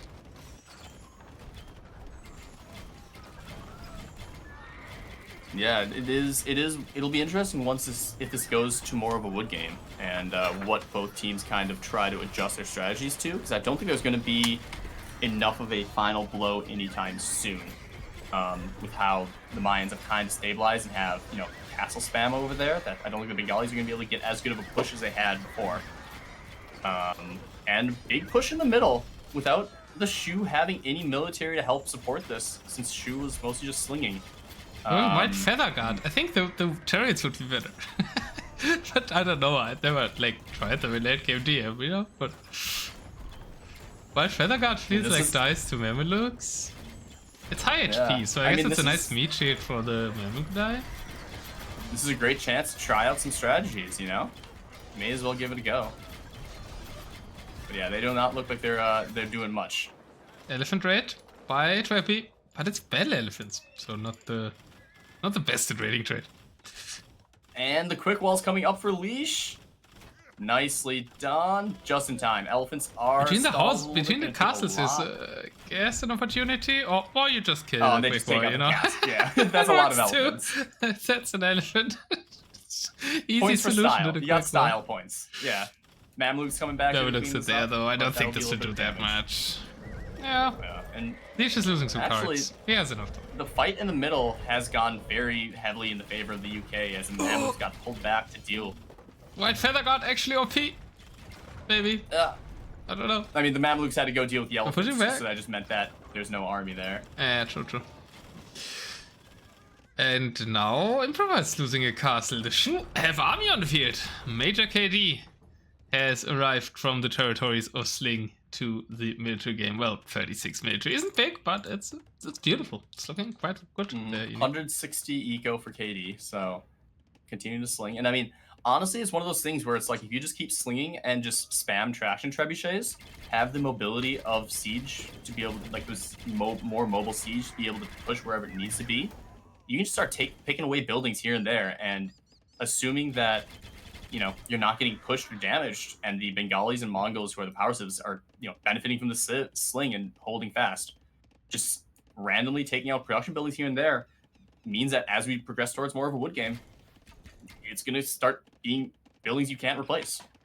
Like even now, just sniping a castle. Yeah, big Bengali push in the top side. Mamelukes are already there to defend. Yeah, but unfortunately, big raid as well. Leash is in the trade with Paladin. Ooh, that's good. Yeah, I think one of the issues though is that, like, with the Mayan production being so far up there, the Mamelukes and the archers trying to, like, get to a point where they can fight, it means that it's kind of, like, hard to navigate into a good attack point. And now that there's some siege onagers, or there's onagers from Twepy, now that there's choke points, that is going to be very dangerous to push into with just scorpions and bloomed archers. So onagers going to be doing some nice damage here. And yeah, this castle is going to start getting pressured. No trebs though, only one treb, but it's not being used. Massive damage to the trade. It's quite good rate from the Paladins by Leash. Trade numbers, especially for Daywalker, struggling a bit now, down to 32. That said, Mayans don't have much either. Yeah, you were complaining a little bit about Leash not getting his eco kills up, but he is up to 230 now. So he's getting actually, it. But the elephants, the bloomed archers, where's the fail in the north? No meat shield, no micro. And now the Plumes pullbacks, the Paladins from the Franks come into play. Leash trying to support here. And if they can hold on, they should be fine. But on the other side, Improvise getting really heavily pushed, and looks like the Mamelukes are going to the north side to try to help with that push. That's leaving the south side exposed. Improvise losing all sorts of buildings, losing all sorts of production. KD castles. Pushing in there, Mongols pushing in there. USA is crumbling on multiple fronts. They had a great raid, but now struggling at the point. Paladins are back in the north. Maybe they hold the north again. But Improvise, I mean, if he loses all his castles, he can't produce Mamelukes, right? He doesn't have castles anymore. What a turnaround! He's rebuilding one in the back. Yeah, it's the problem is that, like, yes, the Team USA keeps holding, but they keep losing ground, they keep losing production buildings, and they don't do any damage. And as it slowly the game goes longer and longer, they don't have resources to replenish what they lose. And so it's just been a slow elephant push on the north side, and every time Improvise moves to go try to help somewhere else, you just see Daywalker bounce in and just big destroy stuff. army for Daywalker. 83 military unit profiting from Major KD's sling. Therefore, 110 Mongol units on the field. And USA calls the game. It was the bonus match, but it was an amazing bonus match on runestones between these two teams. And UK get the scoreline cosmetic done. Yeah, fantastic showing from the UK. Great last match. Mayans doing better than I thought. But once again, I think the weakness no Mayan was victory just... for you. No, unfortunately, I'm used to it. I think the only Mayan victory I've seen in quite a while, and not to call anyone out, but I think the only person who's lost to Mayans in a long time in a DM tournament match was Brizzlin. So, sorry. Rip. That was Be like the one easy stat was I the only remember one who from won with Mayans, you could have said. Yes, that's true. But I brought it up in one cast, and Brizzlin was like, I think I'm the only one who lost. And I was like, yeah, no, that's true. But yeah, this was just... So you're saying actually USAC is the best US team? Because Be Easy was the only one who managed to win with Maya. Exactly. Yeah, they have the Mayan advantage, and that's what matters when it comes to professional DM, or the top level DM, is who is the best Mayan players. That's what Maya's. If only. It's always funny too, because it's like the Mayans are just so good in RM for so long that they'll never get any sort of bonus that would make them somewhat decent in DM, which is fair. Not every civ needs to be good in DM. RM anymore, right? We don't see them as much anymore. Sure, I think they're second tier, or like they're still pretty good, right? Yeah, so fine. But that was a great match. That was a very fun 5-game set between USA and UK. USA, of course, winning 3-2 and taking the advantage and winning the old rivalry, because these players have played a lot in the past, right? Indeed, it was a long time in DM. It was US or UK. Who are the strongest players? Who is the strongest country? And, well, it's not decided yet. The tournament is about to start. We will live draw the brackets in, I don't know, 1 to 5 minutes or so. And so far, USA with a good start.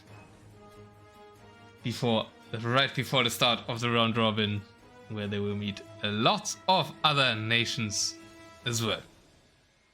Yeah, unfortunately or fortunately, they won't end up facing UK unless they make it to the playoffs. So, because they will not be in the same pool since they are both tier 1 seeds. So, I am going to some secret info from Mojito, but I guess we're doing a little break to set up that draft, right?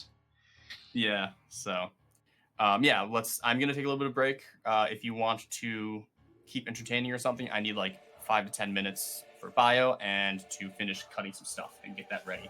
I'll be back before you probably and Waffle, but I need the first part of that as well. So yeah, be right back, guys. Great show match. GG's, congrats to USA. Don't go anywhere. Live bracket draft starting in 5 minutes time.